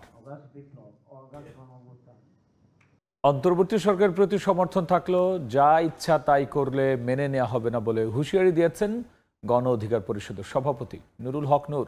বৃহস্পতিবার সন্ধ্যায় আশুলিয়ার জিরাবতে দেওয়ান ইদ্রিস উচ্চ বিদ্যালয় কলেজ মাঠে শ্রমিক অধিকার পরিষদের সমাবেশে এই হুঁশিয়ারি দিয়েছেন তিনি। দেশের স্বাধীনতা সার্বভৌমত্বের উপরে ঝুঁকি তৈরি হয় এমন কোন সিদ্ধান্ত অন্তর্বর্তীকালীন সরকার কিংবা কোন সরকারকে আমরা নিতে দেব না। আপনাদের প্রতি আমাদের সমর্থন আছে, ভালোবাসা আছে, তার মানে এইটা নয় আপনারা যা ইচ্ছা তাই করবেন আমরা মেনে নেব। ঝিনাইদহের কালীগঞ্জে গণপূর্ত বিভাগের পরিত্যক্ত 10 একর জমিতে বিশ্বমানের হাসপাতাল নির্মাণের দাবি জানিয়েছেন এলাকাবাসী। বৃহস্পতিবার সকালে কালীগঞ্জ উপজেলার সোনার বাংলা ফাউন্ডেশনের সম্মেলন কক্ষে এই সংবাদ সম্মেলন করে বিশ্বমানের হাসপাতাল নির্মাণ সংগ্রাম পরিষদ। দেশের দক্ষিণ পশ্চিমাঞ্চলের মানুষের স্বাস্থ্যসেবার কথা চিন্তা করে জরুরিভাবে উদ্যোগ নেওয়ার দাবি জানিয়েছেন বক্তারা। তারা জানিয়েছেন ঝিনাইদহ স্বাস্থ্যসেবার দিক থেকে পিছিয়ে পড়ায় সেখানে বিশ্বমানের হাসপাতালটি নির্মাণ হলে জেলাবাসী উপকৃত হবেন। কাশ্মীরে হামলার পেছনে ভারতীয় গোয়েন্দা সংস্থা র জড়িত। টেলিগ্রামে ফাঁস হওয়া গোপন নথির বরাতে চাঞ্চল্যকর এই দাবি করছে পাকিস্তানের বিভিন্ন সংবাদ মাধ্যম। উত্তেজনার মধ্যেই কাশ্মীরের নিয়ন্ত্রণ রেখার কাছে সামরিক মহড়া চালিয়েছে পাকিস্তান সেনাবাহিনী। দেশটির সেনা প্রধান বলেছেন ভারতের যে কোনো সামরিক দুঃসাহসের জবাব শক্তভাবে দেওয়া হবে। আর ভারতের স্বরাষ্ট্রমন্ত্রী বলেছেন হামলায় জড়িত সবাইকে খুঁজে বের করা হবে, ছাড় পাবে না একজনও। হামলার পাল্টা হামলার সংখ্যার মধ্যে পাকিস্তান নিয়ন্ত্রিত কাশ্মীরে 10 দিনের জন্য বন্ধ করে দেওয়া হয়েছে সব ধর্মীয় শিক্ষা প্রতিষ্ঠান। কাশ্মীরের পেহেলগামে সম্প্রতি ভয়াবহ সন্ত্রাসী হামলার পেছনে ভারতের গোয়েন্দা সংস্থা র এর হাত রয়েছে এমন বিস্ফোরক দাবি করেছে পাকিস্তানের একাধিক গণমাধ্যম। টেলিগ্রামে ফাঁস হওয়া গোপন নথির বরাতে প্রকাশিত প্রতিবেদনগুলোতে বলা হয় হামলার পর ঘটনাটিকে অমুসলিম জনগোষ্ঠীকে লক্ষ্য করে চালানো হয়েছে বলে প্রচার চালানোর সুস্পষ্ট নির্দেশ দেওয়া হয়েছিল। আরও বলা হয় পাকিস্তানি গোয়েন্দা সংস্থা আইএসআইকে জড়িয়ে প্রোপাগান্ডা ছড়াতে ভুয়া অ্যাকাউন্ট ব্যবহারের পরিকল্পনার কথাও উল্লেখ রয়েছে ওই নথিতে। দুই দেশের মধ্যে টানটান উত্তেজনার মধ্যে কাশ্মীরের নিয়ন্ত্রণ রেখায় পূর্ণমাত্রার সামরিক মহড়া চালিয়েছে পাকিস্তানের সেনাবাহিনী। বৃহস্পতিবারের ওই মহড়ায় সজোয়া যান ও অত্যাধুনিক রণসরঞ্জাম নিয়ে যুদ্ধ অনুশীলনে অংশ নেন পাকিস্তানি সেনারা। এছাড়া নিয়ন্ত্রণ রেখায় টহলরত ভারতের 4টি যুদ্ধ বিমানকে ধাওয়া দিয়ে এলাকা ছাড়তে বাধ্য করার দাবি করেছে পাকিস্তান। দেশটির সংবাদ মাধ্যম ডন জানায় পাকিস্তান বিমান বাহিনীর তাড়া খেয়ে ওই যুদ্ধ বিমানগুলো পিছু হটতে বাধ্য হয়। চলমান উত্তেজনাময় পরিস্থিতিতে ভারতকে হুঁশিয়ারি বার্তা দিয়েছেন পাকিস্তানের সেনাপ্রধান জেনারেল আসিম মুনির। তিনি জানান ভারতের যে কোনো সামরিক দুঃসাহসের জবাব শক্তভাবে দেওয়া হবে। এদিকে কাশ্মীরের হামলার ঘটনায় জড়িতদের প্রতি কড়া বার্তা দিয়েছেন ভারতের স্বরাষ্ট্রমন্ত্রী অমিত শাহ। তিনি বলেন হামলার সঙ্গে যুক্ত সবাইকে খুঁজে বের করা হবে এবং কাউকেই ছাড় দেওয়া হবে না। এরই মধ্যে কঠোর প্রতিক্রিয়া হিসেবে পাকিস্তানের উড়োজাহাজের জন্য আকাশসীমা বন্ধ করে দিয়েছে ভারত। 30 এপ্রিল থেকে 23 মে পর্যন্ত পাকিস্তানি বিমান চলাচলে এই নিষেধাজ্ঞা কার্যকর থাকবে বলে জানানো হয়েছে। টানটান এই পরিস্থিতিতে ভারতকে সংযত আচরণ করতে মার্কিন প্রেসিডেন্ট ডোনাল্ড ট্রাম্পের হস্তক্ষেপ চেয়েছেন যুক্তরাষ্ট্রে নিযুক্ত পাকিস্তানের রাষ্ট্রদূত। এর আগে পাকিস্তানের প্রধানমন্ত্রী শাহবাজ শরীফ ও ভারতের পররাষ্ট্রমন্ত্রী এস জয়শঙ্করকে ফোন করে সংকট নিরসনের আহ্বান জানান যুক্তরাষ্ট্রের পররাষ্ট্রমন্ত্রী মার্কো রুবিও। নিরাপত্তা শঙ্কায় পাকিস্তান নিয়ন্ত্রিত আজাদ কাশ্মীরে 10 দিনের জন্য সব ধর্মীয় শিক্ষা প্রতিষ্ঠান বন্ধ ঘোষণা করেছে কর্তৃপক্ষ। ভারতীয় বিমান হামলা আশঙ্কায় এই সিদ্ধান্ত নেওয়া হয়েছে বলে জানানো হয়। এদিকে পরিস্থিতি আরও ঘোলাটে হওয়ায় শিশুদের মধ্যে জরুরি সুরক্ষার প্রশিক্ষণও চালানো হচ্ছে বিভিন্ন শিক্ষা প্রতিষ্ঠানে। ইয়াসিন মোহাম্মদ জিসান, সময় সংবাদ। এদিকে ভারত পাকিস্তান পাল্টাপাল্টি নিজেদের আকাশসীমা বন্ধ করায় এর চাপ পড়বে দুই দেশের ওপরই। বিশেষজ্ঞরা বলছেন এমন সিদ্ধান্তে উভয় দেশের ফ্লাইট পরিচালনায় জ্বালানি ব্যয়, ট্রানজিট খরচ ও অপারেটিং খরচ বেড়ে যাবে। পাকিস্তানের নিষেধাজ্ঞায় ভারতীয় এয়ারলাইন্সগুলোর প্রতি সপ্তাহে প্রায় 77 কোটি রুপি বাড়তি খরচ করতে হবে। অন্যদিকে ভারতের তুলনায় পাকিস্তানের বিমান শিল্পে কম প্রভাব পড়বে বলে জানিয়েছেন এভিয়েশন বিশেষজ্ঞরা। গেল 22 এপ্রিল ভারত নিয়ন্ত্রিত কাশ্মীরের পেহেলগামে পর্যটকদের ওপর বন্দুকধারীদের হামলার পর ভারত পাকিস্তানের মধ্যে টানাপোড়েন চলছে। ওই হামলায় পাকিস্তানের মদদের অভিযোগ আনে ভারত, আর তা অস্বীকার করেছে পাকিস্তান। সীমান্তে দুই দেশের সেনাদের মধ্যেও গুলি বিনিময়ের ঘটনা ঘটেছে।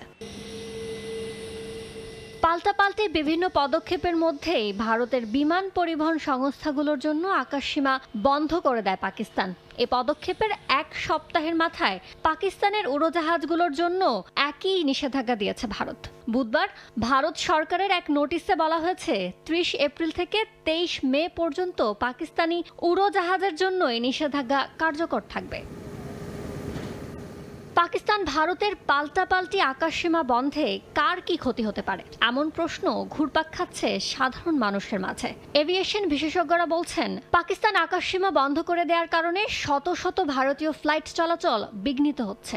এতে ভারতীয় এয়ারলাইন্সের ফ্লাইট পরিচালনায় জ্বালানি এবং ট্রানজিট খরচ উভয়ই বেড়ে যাবে। সেই সঙ্গে লম্বা পথের ফ্লাইটগুলোতে জ্বালানি নিতে মাঝ পথে থামতে হবে, যা ফ্লাইট পরিচালনায় খরচ আরও বাড়িয়ে দেবে। এমনটা চলতে থাকলে ভারতীয় এয়ারলাইন্সগুলোর প্রতি সপ্তাহে প্রায় 77 কোটি রুপি বাড়তি খরচ করতে হতে পারে বলে জানিয়েছেন বিশেষজ্ঞরা। মাস প্রতি তা ছাড়াতে পারে 307 কোটি রুপি, আর ফ্লাইট প্রতি অতিরিক্ত খরচ হতে পারে 1350 থেকে $3000। অবশ্য এমন সিদ্ধান্তে পাকিস্তানের নিজের হাতছাড়া হচ্ছে ওভারফ্লাইট ফি। একইভাবে ফ্লাইট পরিচালনায় বাড়তি সময় ও অপারেটিং খরচ বাড়ায় ভুগবে পাকিস্তানও, কেননা একটি এয়ারলাইন্সের মোট খরচের প্রায় 30% ব্যয় করতে হয় বিমানের জ্বালানিতে। তবে বার্তা সংস্থা রয়টার্স বলছে, এই নিষেধাজ্ঞার প্রভাব ভারতের তুলনায় পাকিস্তানের বিমান শিল্পে কম পড়বে, কারণ পাকিস্তান ইন্টারন্যাশনাল এয়ারলাইন্স PIA শুধুমাত্র কুয়ালালামপুর রুটে ভারতীয় আকাশসীমা ব্যবহার করে, যেখানে প্রতিদিন 200 থেকে 300 ভারতীয় ফ্লাইট পাকিস্তানের আকাশসীমা অতিক্রম করে। এদিকে মঙ্গলবার দেশটির জাতীয় বিমান সংস্থা PIA জানায়, দ্বিপাক্ষিক উত্তেজনা বাড়ায় তারা ভারতীয় আকাশসীমা এড়িয়ে চলার সিদ্ধান্ত নিয়েছে। ভারতের জন্য পাকিস্তানের আকাশসীমায় প্রথম বন্ধ হয়নি। এর আগে 1999 সালে কার্গিল সংঘাতের পর এবং 2019 সালে পুলওয়ামা হামলার পর ভারতের পদক্ষেপের পাল্টা ব্যবস্থা হিসেবে একই সিদ্ধান্ত নেয় পাকিস্তান। ইয়ানুর শিফাত, সময় সংবাদ। জম্মু কাশ্মীরের পেহেলগামে পর্যটকদের ওপর হামলার এক সপ্তাহ পেরিয়ে গেল, আতঙ্ক পুরোপুরি কাটেনি। তবে সেনা পাহারা কয়েক গুণ বাড়ানোয় স্বস্তির নিঃশ্বাস ফেলছেন স্থানীয়রা। রেস্তোরাঁগুলো আবার খুলতে শুরু করেছে, বাড়ছে পর্যটকের ভিড়। ফের চিরচেনা রূপে ফিরছে ভূস্বর্গ খ্যাত জম্মু কাশ্মীর। ছবির মতো সাজানো এক ভূস্বর্গ জম্মু কাশ্মীরের পেহেলগাম। শান্ত এই অঞ্চল মাত্র এক সপ্তাহ আগেই সাক্ষী হয় রক্তাক্ত বিভীষিকাময় পরিস্থিতির। অস্ত্রধারীদের গুলিতে প্রাণ হারান 26 পর্যটক। তবে ওই হামলার পর ধীরে ধীরে স্বাভাবিক হচ্ছে জনজীবন। পেহেলগামের রেস্তোরাঁগুলো খুলতে শুরু করেছে, ঘোড়সাওয়ারিরা ফিরেছেন কাজে, হ্রদের ধারে আবারও ভিড় করছেন পর্যটকরা। আমরা সন্ত্রাসী হামলার খবর জেনেও এখানে আসার সিদ্ধান্ত নিয়েছি। এখন খুবই নিরাপদ অনুভব করছি। অনেক সেনা সদস্য দিনরাত পাহারা দিচ্ছেন আমাদের সুরক্ষার জন্য। হামলার পর গোটা অঞ্চলের পর্যটন থমকে গেলেও অর্থনীতির চাকা সচল রাখতে পর্যটকদের ফেরাকে অত্যন্ত গুরুত্বপূর্ণ বলে মনে করেন সংশ্লিষ্ট খাতের দায়িত্বশীলরা। পর্যটনই কাশ্মীরের জিডিপির 7 থেকে 8% যোগান দেয়। সেই খাতই হামলার পর মুখ থুবড়ে পড়েছিল। তবে কড়া সেনা পাহারায় স্বস্তির নিঃশ্বাস ফেলছেন স্থানীয়রাও। ফলে চিরচেনা রূপে ফিরতে শুরু করেছে জম্মু কাশ্মীর। নাদিম মারজান, সময় সংবাদ। সিগন্যাল গেট বিতর্কের রেশ কাটতে না কাটতেই মাইক ওয়ালসকে জাতীয় নিরাপত্তা উপদেষ্টার পদ থেকে সরিয়ে দেওয়ার ঘোষণা দিয়েছেন মার্কিন প্রেসিডেন্ট ডোনাল্ড ট্রাম্প। তবে পদচ্যুতি নয়, বরং জাতিসংঘে যুক্তরাষ্ট্রের পরবর্তী রাষ্ট্রদূত হিসেবে তাকে মনোনয়ন দিয়েছেন প্রেসিডেন্ট নিজেই। ওয়ালসের শূন্য পদ সাময়িকভাবে পূরণ করবেন মার্কিন পররাষ্ট্রমন্ত্রী মার্কো রুবিও।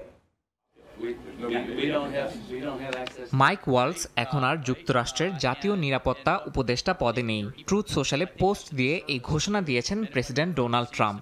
জানান, ওয়ালসকে মনোনয়ন দেওয়া হয়েছে জাতিসংঘে যুক্তরাষ্ট্রের পরবর্তী রাষ্ট্রদূত হিসেবে।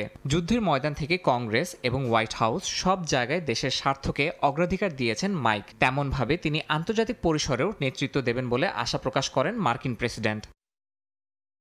সিগন্যাল গেট বিতর্কের পর থেকেই ওয়ালজের পদ নিয়ে প্রশ্ন উঠছিল। তিনি মার্চ মাসে একটি সিগন্যাল গ্রুপ চ্যাট তৈরি করেন, যেখানে ইয়েমেনের হাউথিদের ওপর হামলার পরিকল্পনা চলছিল। ভুলবশত সেই গোপন চ্যাটে যুক্ত হয়ে যান সাংবাদিক জেফ্রি গোল্ডবার্গ। পরে সেই গ্রুপ চ্যাটের কথাবার্তা ফাঁস হলে শুরু হয় তোলপাড়। যদিও ট্রাম্প প্রশাসন জানায় সেখানে গোপন কোনো নথি ছিল না, তবে ওয়ালজের ভূমিকাকে কেন্দ্র করে তৈরি হয়েছিল প্রবল বিতর্ক। সংবাদ মাধ্যমে একে সিগন্যাল গেট নাম দেয়, যা জাতীয় নিরাপত্তাকে প্রশ্নবিদ্ধ করে। সেই সময় থেকেই তার দায়িত্ব নিয়ে সমালোচনা শুরু হয়। বিশ্লেষকদের মতে ওয়ালজের সম্মান রক্ষায় পদচ্যুতি না দেখিয়ে তাকে কূটনৈতিক দায়িত্বে পাঠানো হয়েছে। ওয়ালজের শূন্য পদ সাময়িকভাবে পূরণ করবেন বর্তমান পররাষ্ট্রমন্ত্রী মার্কো রুবিও। তিনি 2 দফতরের কাজ একসঙ্গে সামলাবেন বলে জানিয়েছেন ট্রাম্প। বিশেষজ্ঞদের মতে এই সিদ্ধান্তের মাধ্যমে ট্রাম্প প্রশাসন একদিকে নতুন আস্থা প্রকাশ করছে, অন্যদিকে পূর্বের সমালোচনাও সামাল দিতে চাচ্ছে। ইয়াসিন মোহাম্মদ জিসান, সময় সংবাদ। ইরানের সঙ্গে পরমাণু ইস্যুতে চলমান পরোক্ষ বৈঠকের মধ্যেই এবার দেশটির জ্বালানি খাতকে লক্ষ্য করে নতুন করে নিষেধাজ্ঞা আরোপ করেছে যুক্তরাষ্ট্র। বুধবার এই নিষেধাজ্ঞার ঘোষণা দেন মার্কিন পররাষ্ট্রমন্ত্রী মার্কো রুবিও। যদিও নিউ ইয়র্কে অবস্থিত ইরানি মিশনের পক্ষ থেকে বিষয়ে কোনো প্রতিক্রিয়া এখনো জানানো হয়নি। বিশেষজ্ঞরা বলছেন এর মাধ্যমে চীনের মতো দেশগুলোতে ইরানের তেল ও পেট্রোকেমিক্যাল রফতানি ঠেকাতে ট্রাম্প প্রশাসনের সর্বোচ্চ চাপ কৌশল আরও কঠোরভাবে বাস্তবায়িত হয়েছে। 3 দফা পরোক্ষ বৈঠকেও সমাধান হয়নি যুক্তরাষ্ট্র ইরানের পারমাণবিক উত্তেজনার। আগামী শনিবার রোমে হতে যাচ্ছে 4র্থ দফার বৈঠক। এর আগেই ইরানের সঙ্গে পেট্রোলিয়াম ও পেট্রোকেমিক্যালের অবৈধ বাণিজ্যর অভিযোগে একাধিক প্রতিষ্ঠানের উপর নিষেধাজ্ঞা জারি করেছে মার্কিন প্রশাসন। বুধবার এ ঘোষণা দেন মার্কিন পররাষ্ট্রমন্ত্রী মার্কো রুবিও। বলেন, ইরানের সঙ্গে শত শত কোটি ডলারের পেট্রোলিয়াম বাণিজ্যে জড়িত 4 বিক্রেতা এবং 1 ক্রেতাকে নিষেধাজ্ঞার আওতায় আনা হয়েছে। চীন সহ অন্যান্য দেশের সঙ্গে ইরানের অবৈধ বাণিজ্য বন্ধে প্রেসিডেন্ট অঙ্গীকারবদ্ধ। মার্কিন পররাষ্ট্র মন্ত্রণালয়ের বিবৃতিতে বলা হয়েছে, ইরানের সঙ্গে পেট্রোলিয়াম বাণিজ্যে জড়িত থাকায় সংযুক্ত আরব আমিরাত, তুরস্ক ও ইরান ভিত্তিক 7 প্রতিষ্ঠানের বিরুদ্ধে নিষেধাজ্ঞা আরোপ করা হয়েছে। এছাড়া তালিকায় 2টি বাহনও রয়েছে। তবে নিউ ইয়র্কে অবস্থিত ইরানি মিশনের পক্ষ থেকে এই নিষেধাজ্ঞার বিষয়ে কোনো প্রতিক্রিয়া জানানো হয়নি। দ্বিতীয়বার ক্ষমতায় আসার পর থেকেই ইরানের পারমাণবিক কর্মসূচি নিয়ন্ত্রণে উঠে পড়ে লেগেছেন ট্রাম্প। যে কোনো মূল্যে দেশটির পারমাণবিক অর্জন ঠেকাতে সর্বোচ্চ চাপ প্রয়োগের কৌশল নিয়েছেন তিনি। ট্রাম্পের দাবি, ইরানকে বশে আনার পন্থা কেবল 2টো, হয় বল প্রয়োগ নইলে চুক্তি করা। আর পশ্চিমাদের দাবি, ইরান পারমাণবিক কর্মসূচির আড়ালে অস্ত্র তৈরির লক্ষ্যে ইউরেনিয়াম সমৃদ্ধকরণের মাত্রা অনুমোদিত মাত্রার চেয়ে বৃদ্ধি করেছে। তবে এই অভিযোগ অস্বীকার করে তেহরান সবসময় বলে আসছে, তাদের পারমাণবিক কর্মসূচির উদ্দেশ্য সবসময়ই শান্তিপূর্ণ। মৌসুমী সাথী, সময় সংবাদ। সিরিয়ায় ইরানের বিপুল অর্থনৈতিক ও রাজনৈতিক বিনিয়োগ এখন ধ্বংসের মুখে। আসাদ সরকারের পতনের পর যেন মুছে যাচ্ছে তেহরানের দীর্ঘ সম্পর্কের সব স্মৃতি। মার্কিন বার্তা সংস্থা রয়টার্স তাদের এক বিশেষ রিপোর্টে জানিয়েছে, তেহরানের $30 বিলিয়ন আধুনিকীকরণের স্বপ্ন ধ্বংসস্তূপে পরিণত হয়েছে। সিরিয়ার বিভিন্ন অঞ্চলে ছড়িয়ে রয়েছে ইরানের বহু পরিত্যক্ত প্রকল্প। দেশটির ধর্মীয় স্থাপনা, কারখানা, বিদ্যুৎ কেন্দ্র থেকে শুরু করে সামরিক স্থাপনায় বিনিয়োগ করে ইরান। কিন্তু এসবের বড় অংশই থেমে গেছে সশস্ত্র গোষ্ঠীর হামলা, পশ্চিমা নিষেধাজ্ঞা এবং দুর্নীতির কারণে।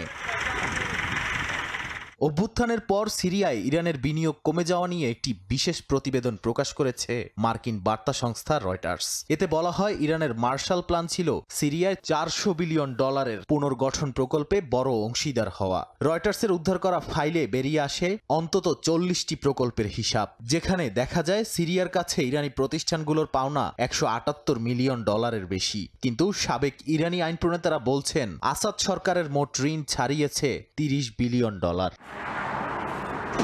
কিন্তু যুদ্ধ শেষে যখন অন্য দেশগুলো বিনিয়োগে আগ্রহী হলো, তখন ইরানি কোম্পানিগুলোর উৎসাহ কমে যায়। বিশ্লেষকরা জানান, 2022 ও 2023 সালে সিরিয়ায় বছরে মাত্র 11টি ইরান সংশ্লিষ্ট কোম্পানি রেজিস্ট্রেশন করে, যা যুদ্ধের ভয়াবহ সময়েও প্রায় সমান ছিল। এরপর 2023-24 সালে ইরান সিরিয়া যৌথ ব্যাংক শুল্কবিহীন বাণিজ্য চুক্তির পাশাপাশি স্থানীয় মুদ্রায় লেনদেন চালুর চেষ্টা করে। তবে তেহরানের এক চিঠিতে সিরিয়ার আমলাতান্ত্রিক জটিলতা ও ব্যাংকগুলোর দায়িত্বহীনতার অভিযোগ করা হয়। এদিকে ইরানের করা বিনিয়োগ নতুন করে চালু কিংবা ফেরত দেওয়ার বিষয়ে কিছুই জানায়নি বর্তমান আল শারার প্রশাসন। নতুন প্রেসিডেন্ট বলেন, ইরান তাদের হৃদয়ে ক্ষত তৈরি করেছে, তা শুকোতে সময় লাগবে। এছাড়া অন্তর্বর্তী সরকার ইরানের পাওনা মেটানোকে এখন কোনো অগ্রাধিকারই দিচ্ছে না বলে জানায় রয়টার্স। নাদিম মারজান, সময় সংবাদ। ইতিহাসের সবচেয়ে ভয়াবহ দাবানলে পড়ছে ইসরায়েল। দেশটির মধ্যাঞ্চলের আগুন পৌঁছে গেছে জেরুজালেমেও।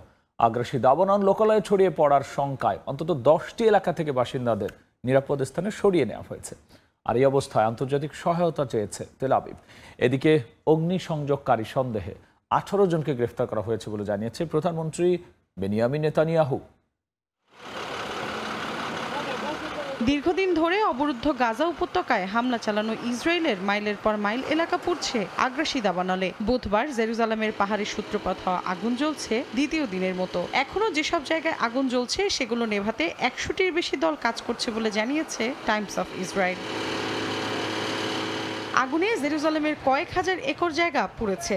এর ভেতর ছারখার হয়ে গেছে 3000 একরের বেশি পাহাড়ি এলাকা। সবচেয়ে বেশি ক্ষতিগ্রস্ত হয়েছে মোদিইনের কানাডা পার্ক। আগ্রাসী দাবানল লোকালয়ে ছড়িয়ে পড়ার শঙ্কায় নিরাপদ স্থানে সরিয়ে নেওয়া হয়েছে বেশ কয়েকটি এলাকার বাসিন্দাদের। 1.5 বছরের বেশি সময় ধরে গাজায় নৃশংসতা চালালেও এখন বিধ্বংসী দাবানলের কাছে দিশেহারা ইসরায়েল। সহায়তা চেয়েছে আন্তর্জাতিক মহলের। এ বিষয়ে প্রধানমন্ত্রী বেনিয়ামিন নেতানিয়াহু জানান, বেশ কয়েকটি ফায়ার ফাইটিং বিমান পাঠাবে ইতালি ও ক্রোয়েশিয়া। সহায়তার অঙ্গীকার করেছে ইউক্রেনও।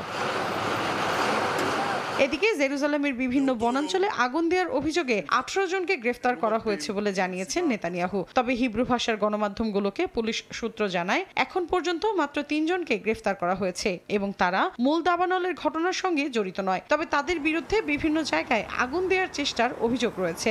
ইতিহাসের সবচেয়ে ভয়াবহ এই দাবানলের শুরু কিভাবে হয়েছে সে বিষয়ে এখনো নির্দিষ্ট করে কিছুই জানাতে পারেনি দেশটির ফায়ার অ্যান্ড রেস্কিউ সার্ভিস। মৌসুমী সাথী, সময় সংবাদ। জার্মানিতেও নানা কর্মসূচির মধ্য দিয়ে পালিত হয়েছে মহান মে দিবস। বৃহস্পতিবার দেশটির রাজধানী বার্লিন সহ বড় বড় শহরে সমাবেশে অংশ নেন হাজার হাজার মানুষ। সড়কে জ্বালাও পোড়া ও পুলিশের ওপর বোতল নিক্ষেপের অভিযোগে আটক হন বেশ কয়েকজন। জার্মানি থেকে বিটু বড়ুয়ার রিপোর্ট। সাধারণ মানুষের অধিকার প্রতিষ্ঠা এবং গাজায় ইসরায়েলি গণহত্যা বন্ধের দাবিতে সোচ্চার হওয়ার অঙ্গীকার নিয়ে জার্মানি জুড়ে পালিত হয়েছে মহান মে দিবস। বৃহস্পতিবার Berlin, Hamburg, Dusseldorf, Stuttgart, Gelsenkirchen, Dortmund, Frankfurt ও ব্রেমেন সহ গুরুত্বপূর্ণ শহরের বিভিন্ন সড়কে বিক্ষোভ সমাবেশ অনুষ্ঠিত হয়। বার্লিন সহ বেশ কয়েকটি শহরে বিক্ষোভকারীদের সঙ্গে পুলিশের কয়েক দফা সংঘর্ষের ঘটনা ঘটে। জ্বালাও পোড়াও, ধাওয়া পাল্টা ধাওয়া সহ নিষিদ্ধ আতশবাজি পোড়ানো ও পুলিশকে লক্ষ্য করে পাথর ও বোতল নিক্ষেপ সহ নানা ঘটনা ঘটে। পরিস্থিতি নিয়ন্ত্রণে লাঠিচার্জ করে আইন শৃঙ্খলা বাহিনী। এ সময় বেশ কয়েকজন আন্দোলনকারীকে আটক করা হয়। সংঘর্ষে আহত হন বেশ কয়েকজন পুলিশ সদস্যও। বিক্ষোভকারীরা বলেন, বিশ্বব্যাপী শ্রমিকদের ন্যায্য মজুরি, নারী পুরুষের শ্রমের সমান মূল্য নির্ধারণ ও অধিকার সমুন্নত রাখতে রাস্তায় নেমেছেন তারা। অন্যদের মতো আমিও আজ সমাবেশে অংশ নিয়েছি গোটা বিশ্বের অনিয়ম আর অন্যায়ের প্রতিবাদ জানাতে। দিন শেষে আমরা সংঘাত নয়, শান্তি চাই। মে দিবসের এই কামনা। অবিলম্বে যুদ্ধ বন্ধ করে পৃথিবীতে শান্তি প্রতিষ্ঠায় সারা বিশ্বকে সোচ্চার হওয়ার আহ্বান জানান বিক্ষোভকারীরা। জার্মানি থেকে বিটু বড়ুয়া, সময় সংবাদ। আন্তর্জাতিক শ্রমিক দিবস উপলক্ষে বিশ্বের বিভিন্ন দেশে হাজার হাজার শ্রমিক রাস্তায় নেমে আসেন নিজেদের অধিকার, ন্যায্য মজুরি ও কর্মসংস্থানের নিরাপত্তার দাবিতে। ইন্দোনেশিয়ার রাজধানী জাকার্তায় শ্রমিকদের সঙ্গে একাত্মতা প্রকাশ করেন দেশটির প্রেসিডেন্ট। এদিকে ফিলিপিন্সে শ্রমিকদের মিছিলে পুলিশের সঙ্গে হয়েছে সংঘর্ষ। আন্তর্জাতিক শ্রমিক দিবস উপলক্ষে বৃহস্পতিবার ইন্দোনেশিয়ার রাজধানী জাকার্তায় জাতীয় স্মৃতিস্তম্ভ পার্কে হাজার হাজার শ্রমিকের মিছিলে অংশ নেন প্রেসিডেন্ট প্রাবোও সুবিয়ান্তো। কড়া নিরাপত্তার মধ্যে শ্রমিকেরা বিক্ষোভ করেন বিতর্কিত আউটসোর্সিং আইন ও কম মজুরির বিরুদ্ধে। শ্রমিক সংগঠনগুলো বলছে দেশে প্রায় 2 লাখ মানুষ শ্রমিক দিবসের মিছিলে অংশ নিয়েছে। প্রেসিডেন্ট সুবিয়ান্তো শ্রমিকদের ধন্যবাদ জানিয়ে বলেন, শ্রমিক ও কৃষকদের পাশে থাকার অঙ্গীকার নিয়েই তিনি নির্বাচিত হয়েছেন। মে দিবস উপলক্ষে রাজপথে নামেন জাপানের বাসিন্দারাও। বৃহস্পতিবার টোকিওতে হাজার হাজার মানুষ একটি পার্কে জড়ো হয়ে পরে মিছিল করেন। ঢাকঢোল বাজিয়ে ও বানজাই স্লোগানে মুখরিত হয়ে ওঠে শহর। এটি একদিকে যেমন উৎসব, তেমনি শ্রমিক অধিকার নিয়ে বার্তা দেওয়ার একটি সুযোগ। আয়োজকেরা কর্মক্ষেত্রে নিরাপত্তা, বেতন বাড়ানো ও মূল্যস্ফীতির চাপে শ্রমিকদের দুর্দশার বিষয়টি তুলে ধরেন। দক্ষিণ কোরিয়ার রাজধানী সিওলে ইউনিয়নগুলোর ডাকা সমাবেশে ন্যায্য মজুরি, কাজের সময় ও ছাঁটাই রোধে শক্তিশালী আইন প্রণয়নের দাবি তোলেন শ্রমিকেরা। দক্ষিণ কোরিয়ায় মে দিবস বরাবরই শ্রমিক অসন্তোষের 12 মাসি সূচক হিসেবে বিবেচিত হয়। এবছরও কর্মসংস্থানের নিরাপত্তা ও ক্রমবর্ধমান জীবনযাত্রার ব্যয় নিয়ে ক্ষোভ প্রকাশ পায় সমাবেশে। ফিলিপিন্সের ম্যানিলায় শ্রমিক দিবসের মিছিলে বিক্ষোভকারীরা দেশটির প্রেসিডেন্সিয়াল প্যালেসের দিকে অগ্রসর হওয়ার চেষ্টা করলে পুলিশের সঙ্গে সংঘর্ষ হয়। ন্যূনতম মজুরি বাড়ানো, চাকরির নিরাপত্তা নিশ্চিত করা ও দেশীয় শিল্পকে সুরক্ষা দেওয়ার দাবি তোলে শ্রমিক সংগঠনগুলো। কাকুলি আক্তার, সময় সংবাদ। বর্ণিল আয়োজনে আন্তর্জাতিক শ্রমিক দিবস পালিত হয়েছে পর্তুগালে। দিবসটিকে ঘিরে দেশ জুড়ে র্যালির আয়োজন করে বিভিন্ন রাজনৈতিক ও সামাজিক সংগঠন। বেতন বৈষম্য দূর করা, ন্যূনতম মজুরি বাড়ানো সহ কর্মক্ষেত্রে নানা সুযোগ সুবিধার দাবি তাদের। লিসবন থেকে তারিকুল হাসান আশিকের রিপোর্ট।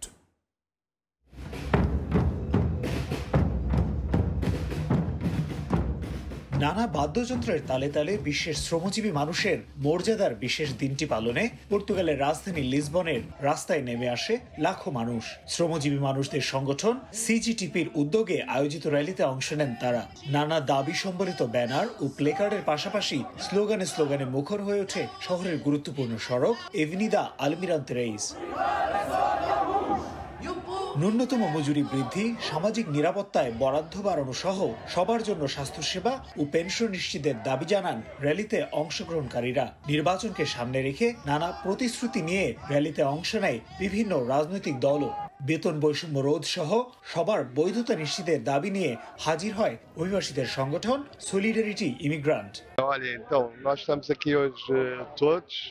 আমরা আজকে শ্রমিক দিবস উদযাপনের জন্য এখানে হাজির হয়েছি। কর্মক্ষেত্রে সবার সমান নিরাপত্তা নিশ্চিত হোক আর বৈষম্য দূর হোক, এটাই আমাদের প্রত্যাশা।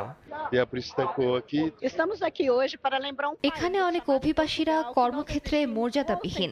দীর্ঘদিন কাজ করেও তারা পর্তুগালে বৈধতা পেতে লড়াই করছে। অনেকে ন্যায্য মজুরি পর্যন্ত পাচ্ছে না। আমরা চাই দ্রুত তাদের অধিকারও নিশ্চিত করা হোক।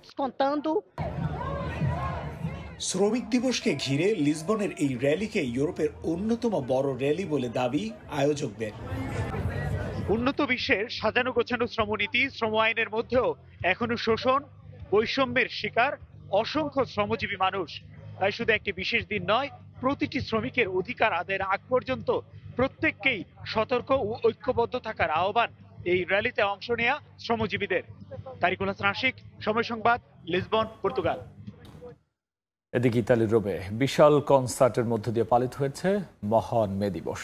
এখানে অংশ নিয়ে শ্রমজীবীদের নিরাপদ কর্মস্থলে নিশ্চিত করার দাবি জানান হাজার হাজার মানুষ। এই কনসার্ট উপস্থিত ছিলেন প্রবাসী বাংলাদেশের ও ইতালি থেকে। হাসান মাহমুদের রিপোর্ট।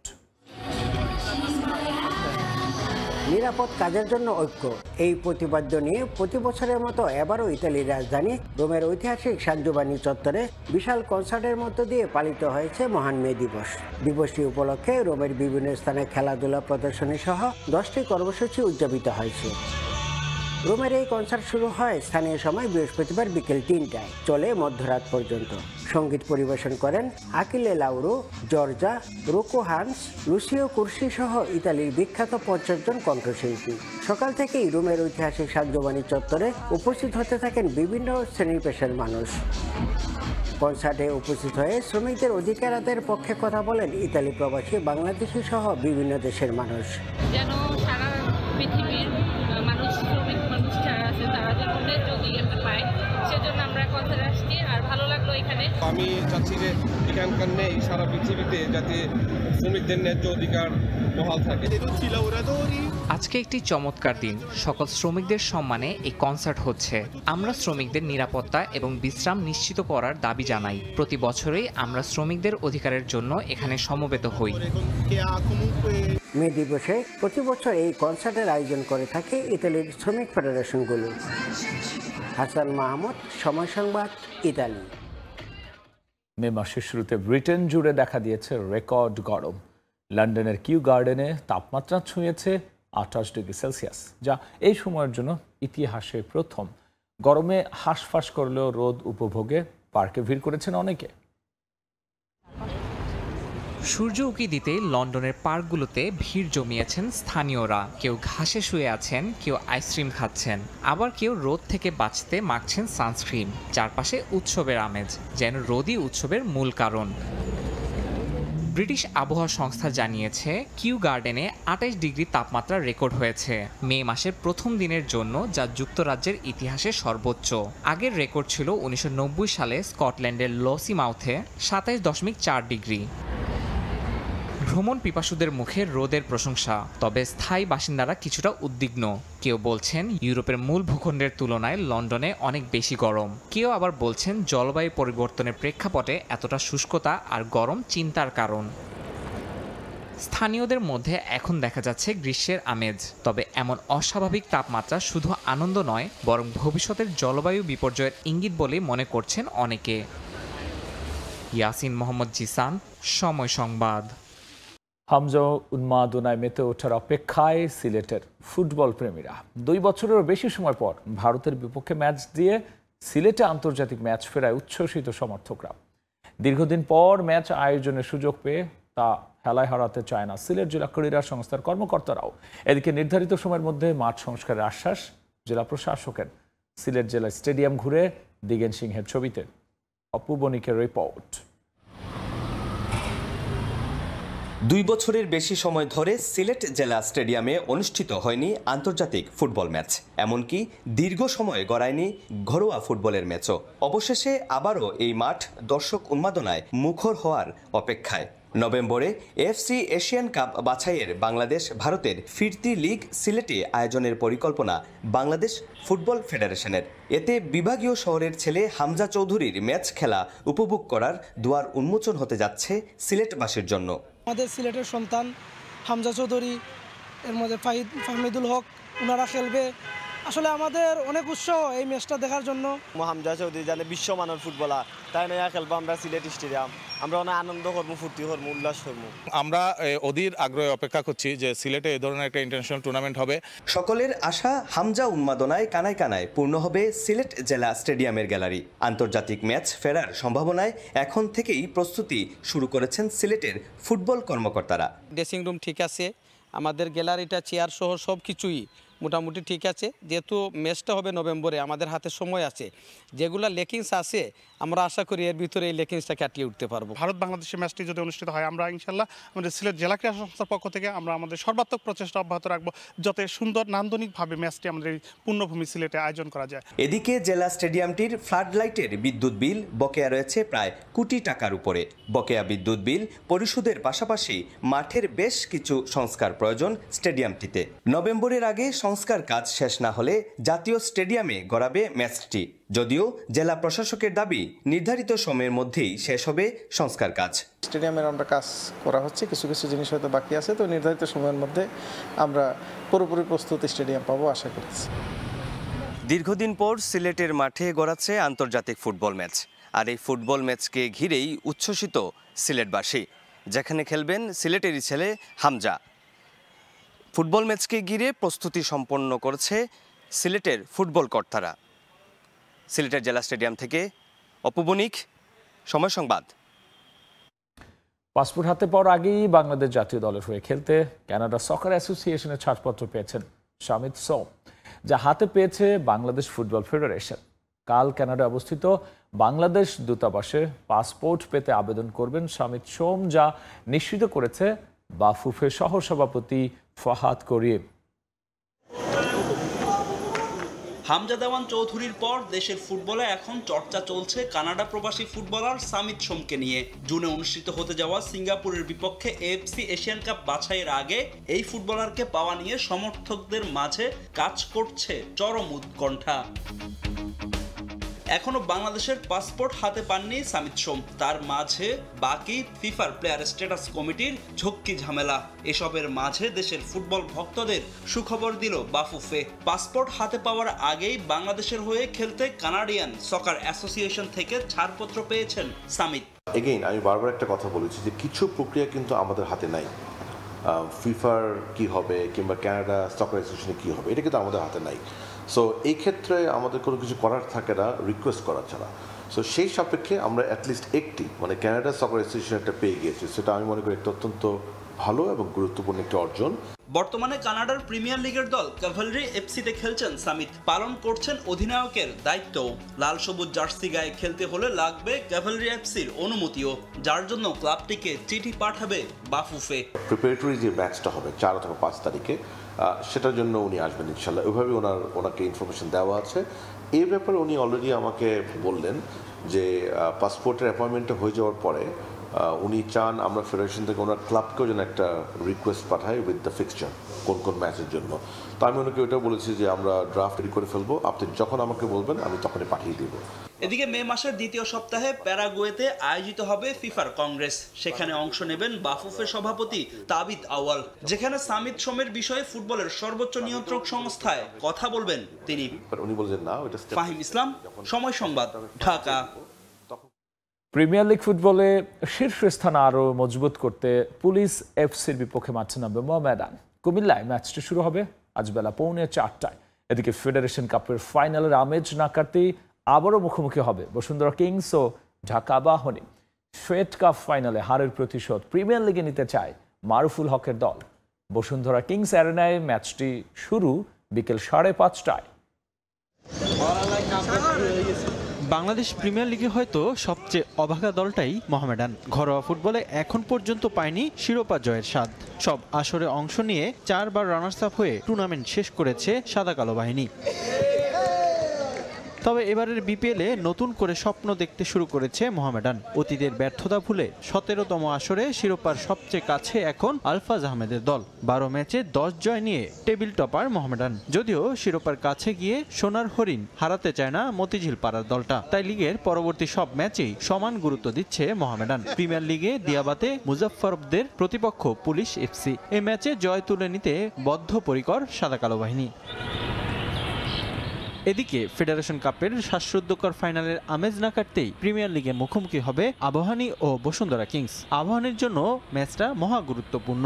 এই ম্যাচে পয়েন্ট হারালেই আরেকটি শিরোপার সম্ভাবনা শেষ হয়ে যাবে আকাশী নীলদের হাত থেকে। তাই এই ম্যাচ নিয়ে বেশ সিরিয়াস মারুফুল হকের দল। শীর্ষে থাকা মোহামেডানের সঙ্গে শিরোপার রেসে টিকে থাকতে জয়ের লক্ষ্য আবাহনীর। এছাড়া ফেডারেশন কাপের ফাইনালের প্রতিশোধ বিপিএলে কাজে লাগাতে চাইবে মোহাম্মদ হৃদয়ের দল। জয়ের জন্য স্কোরিংয়ে মনোযোগী আবাহনী কোচ, তাই শক্তিশালী আক্রমণ নিয়ে মাঠে নামার পরিকল্পনা আকাশী নীলদের। এদিকে প্রিমিয়ার লিগে টেবিলের 3-এ বসুন্ধরা কিংস। বিপিএল শিরোপা জয়ের আশা ক্ষীণ হয়ে গেছে বর্তমান চ্যাম্পিয়নদের। 12 ম্যাচে মাত্র 6 ম্যাচে জয় রয়েছে কিংসের। শিরোপার লড়াইয়ে পিছিয়ে থাকলেও আবাহনীকে কোনো ছাড় দিতে চায় না বসুন্ধরা। তবে নাম্বার 9 চিন্তার কারণ কিংসের। তবুও জয়ের পরিকল্পনা নিয়েই মাঠে নামতে চায় তারা। আমাদের জন্য এই ম্যাচটা অনেক ইম্পর্টেন্ট, কারণ আপনি যদি আবাহনীর সাথে আমরা জিততে পারি তাহলে আমাদের কিন্তু সেকেন্ড পজিশনটা অনেকটাই ইজি হয়ে যাবে সেখানে পৌঁছানোর জন্য। বাংলাদেশ ডোমেস্টিক লিগে দেখা যায় যে নাম্বার 9 অনেক ইম্পর্টেন্ট। ফরেন সেই আপনার ম্যাচগুলো বের করে দেয়, গোল স্কোরিংয়ে অনেকটাই অ্যাবিলিটি তার থাকে, এবং তার সাথে আমাদের যে লোকাল 2 উইং আছে তারাও আপনার আরও ফ্রিডমলি খেলতে পারে। তো ওই পরিপ্রেক্ষিতে আমি বলবো যে আমাদের স্কোরিংয়ের মাইনাসটা এখান দিয়ে হয়েছে। সবাই বেটার পারফরমেন্স করার চিন্তা, যেহেতু আমাদের নিজের ভেন্যুতে খেলা, এবং আমরা চাই একটা চ্যালেঞ্জ, আমরা যে বেটার টিম এটা প্রুভ করতে, এবং এটা আমরা প্রুভ করেছি টুর্নামেন্টে। আমরা 3টা ট্রফি খেলা হয়েছে অলরেডি, 2টা ট্রফি। বিপিএলের প্রথম রাউন্ডে আবাহনীর বিপক্ষে হেরেছে বসুন্ধরা। এছাড়া শেষ 6 বারের দেখায় 3টিতেই জয় কিংসের, আর 1 ম্যাচে জিতেছে আবাহনী। রিফাতুল ইসলাম মিরন, সময় সংবাদ, ঢাকা। তৃতীয় দফায় পেছালো সাফ অনূর্ধ্ব 20 নারী টুর্নামেন্ট। আগামী 11 থেকে 21 পর্যন্ত জুলাই নির্ধারণ করা হয়েছে টুর্নামেন্টের নতুন সূচি। চলতি বছর ফেব্রুয়ারিতে টুর্নামেন্ট মাঠে গড়ানোর কথা থাকলেও নির্ধারিত সময় অনুষ্ঠিত হয়নি আসর। মূলত ভেন্যু জটিলতার কারণে বারবার সূচি পরিবর্তন করতে হয়। জাতীয় স্টেডিয়ামে টুর্নামেন্ট মাঠে গড়ানোর কথা থাকলেও সমস্যার কাজ শেষ না হওয়ায় জটিলতায় পড়তে হয় আয়োজক বাংলাদেশকে। এরপর নতুন করে তারিখ নির্ধারণ করা হয় 1 থেকে 11 জুলাই পর্যন্ত। শেষ সূচিও এবার পরিবর্তন করা হলো। নতুন সূচি অনুযায়ী টুর্নামেন্ট মাঠে গড়াবে আগামী জুলাইয়ের মাঝামাঝি সময়। তৃতীয়বার সূচি পরিবর্তনের কারণ জুনের শেষ সপ্তাহ থেকে জুলাইয়ের প্রথম সপ্তাহ পর্যন্ত নারী এশিয়ান কাপ টুর্নামেন্টের বাছাই। সিনিয়র দলের অনেকেই বয়সভিত্তিক দলে থাকবে। বাংলাদেশের মতো অন্য দেশেরও একই অবস্থা, তাই সাফ তাদের টুর্নামেন্ট 10 দিন পিছিয়ে নিয়েছে।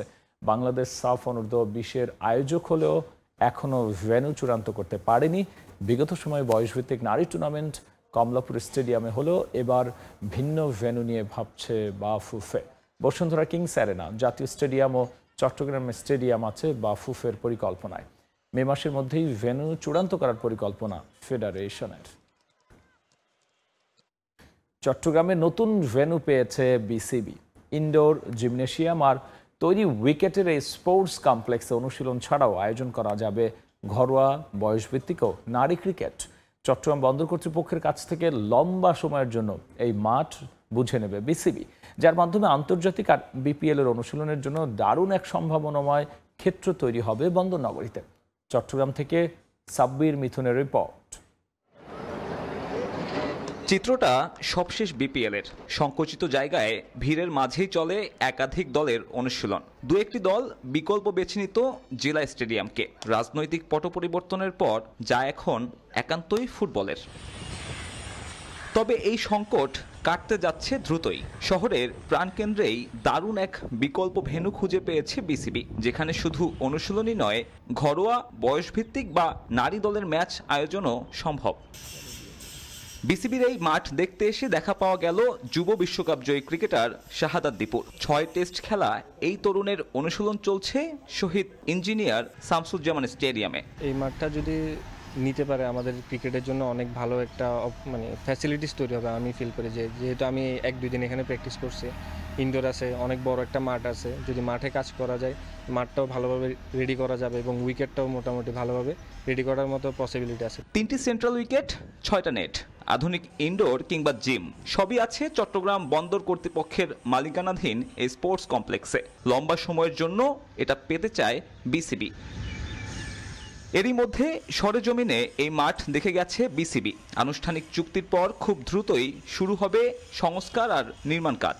বসবে ড্রেসিং রুম, উঁচু করা হবে আউটফিল্ড, বিশেষজ্ঞদের পরামর্শে যুক্ত হবে আধুনিক সুযোগ সুবিধা। তাদের থেকে ইতিবাচক সাড়া পেয়েছি।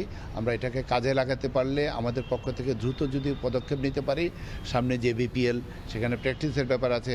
আর বিশেষ করে ঘরোয়া ক্রিকেট লিগের মাঠের অভাবে যেন লিগ হয়নি একথা শুনতে না হয়। প্রেস বক্স, মিডিয়া ভবন সহ এই মাঠে রয়েছে গ্যালারির ব্যবস্থাও। বন্দরনগরী চট্টগ্রামের ক্রিকেটকে বাঁচিয়ে রাখতে এই মাঠ হতে পারে দারুণ একটা অপশন। বিসিবিও চিন্তা করছে, তবে এখন দেখার বিষয় কবে নাগাদ এই মাঠের মাধ্যমে উপকৃত হতে পারে দেশের ক্রিকেট। চট্টগ্রাম থেকে সাব্বির মিথুন, সময় সংবাদ। লর্ডসে ফিরছে বিশ্বকাপের ফাইনাল। আগামী বছর ইংল্যান্ডে অনুষ্ঠিত হতে যাওয়া নারী টি-20 বিশ্বকাপের 7 ভেন্যুর নাম ঘোষণা করেছে আইসিসি। ফাইনাল হবে ঐতিহাসিক লর্ডস স্টেডিয়ামে। আগামী বছরের 12 জুন শুরু হবে নারী টি-20 বিশ্বকাপের 10ম আসর। আসরের পর্দা নামবে 5 জুলাই। 7 ভেন্যুতে হবে মোট 33টি ম্যাচ। সব ভেন্যুর নামও ঘোষণা করেছে আইসিসি। এর আগে 2017 সালে সর্বশেষ লর্ডসে আইসিসি নারী বিশ্বকাপের ফাইনাল হয়েছিল, যেখানে ভারতকে 9 রানে হারিয়ে বিশ্ব চ্যাম্পিয়ন হয় স্বাগতিক ইংল্যান্ড। আগামী আসরের প্রতিযোগী দেশের সংখ্যা বাড়িয়ে 12 করা হয়েছে, যেখানে 6টি করে দল ভাগ হয়ে খেলবে 2 গ্রুপে। গত বছর অক্টোবরে র্যাঙ্কিংয়ে শীর্ষ 8-এ থাকা দলগুলো বিশ্বকাপে জায়গা নিশ্চিত করেছে। বাছাই পর্ব খেলে উঠবে বাকি 4 দল। বিশ্বকাপে খেলতে বাংলাদেশ নারী দলকেও পার হতে হবে বাছাই পর্বের গণ্ডি। লর্ডস ছাড়াও Old Trafford, Headingley, Edgbaston, Hampshire Bowl, the Oval ও ব্রিস্টল ক্রিকেট গ্রাউন্ডে অনুষ্ঠিত হবে নারী টি-20 বিশ্বকাপের ম্যাচ। মেসি, সুয়ারেজ, বুস্কেটসরা বয়সের ভারে পারফরমেন্স করতে পারছেন। তাদের বাজে ফর্মের কারণেই ইন্টার মায়ামিকে বাজে সময়ের মধ্যে দিয়ে যেতে হচ্ছে। কনকাকাফ চ্যাম্পিয়ন্স কাপ থেকে ইন্টার মায়ামি ছিটকে যাওয়ার পর এভাবেই কটাক্ষ করছেন ফুটবল বিশ্লেষকরা। মায়ামির উন্নতিতে দলের তরুণ ফুটবলারদের দিকে মনোযোগী হওয়ার ইঙ্গিত দিচ্ছেন তারা। বয়সটাই কি এবার কাল হতে বসেছে আর্জেন্টাইন মহাতারকা লিওনেল মেসির জন্য? ইউরোপ ছেড়ে যুক্তরাষ্ট্রে পাড়ি জমানোর পর থেকে দেশটির ফুটবল নতুন করে দেখতে শুরু করে আশার আলো। প্রত্যাশা অনুযায়ী প্রাপ্তিও মিলেছে মার্কিন মুলুকে ফুটবল নিয়ে। মেসির যোগদানে জনপ্রিয়তা পেয়েছে MLS, বদলে যাচ্ছে দেশটির ফুটবলের চিত্র। তবে সেই লিওনেল মেসি নাকি দলটার খারাপ ফলাফলের পেছনে রাখছেন বড় ভূমিকা, এমন কথায় চোখ চরক গাছ হবে যে কারো। কিন্তু ফুটবল বিশ্লেষকরা বলছেন এমনটাই। চলতি মৌসুমের শুরু থেকেই ব্যাড প্যাচের মধ্য দিয়ে যাচ্ছে ইন্টার মায়ামি। কনকাকাফ চ্যাম্পিয়ন্স কাপের সেমিফাইনালের প্রথম লেগে ভ্যানকুভার হোয়াইট ক্যাপসের বিপক্ষে 2-0 ব্যবধানের হারের পরেই শঙ্কা জাগে ছিটকে যাওয়ার। ফিরতি লেগে ঘরের মাঠে প্রত্যাবর্তনের আশা থাকলেও একেবারেই নিষ্প্রভ ছিলেন দলের সবচেয়ে বড় তারকারা। মেসি, সুয়ারেজ, বুস্কেটস, আলবাদের দিকে তাকিয়েছিল পুরো বিশ্ব, কিন্তু প্রত্যাশা পূরণে ব্যর্থ তারা। এরপরেই শুরু নানা সমালোচনা।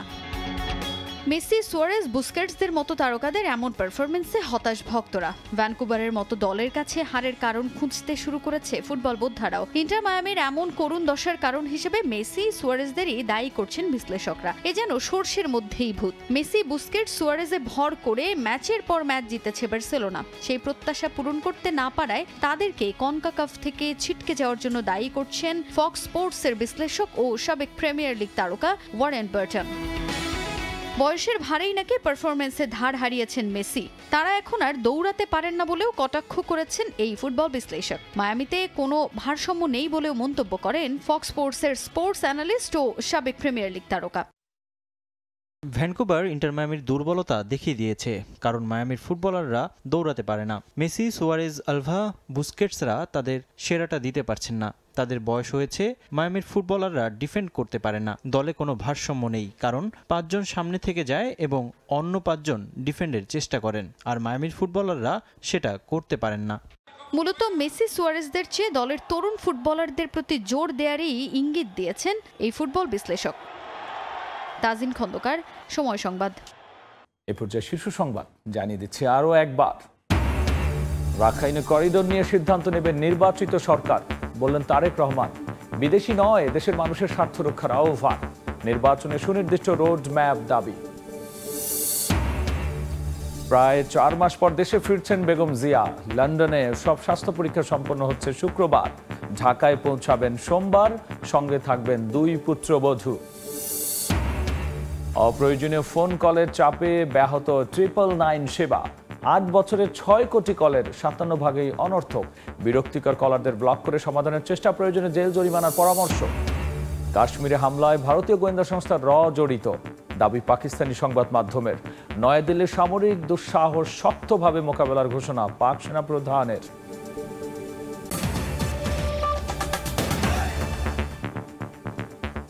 এই ছিল ভোরের সময়।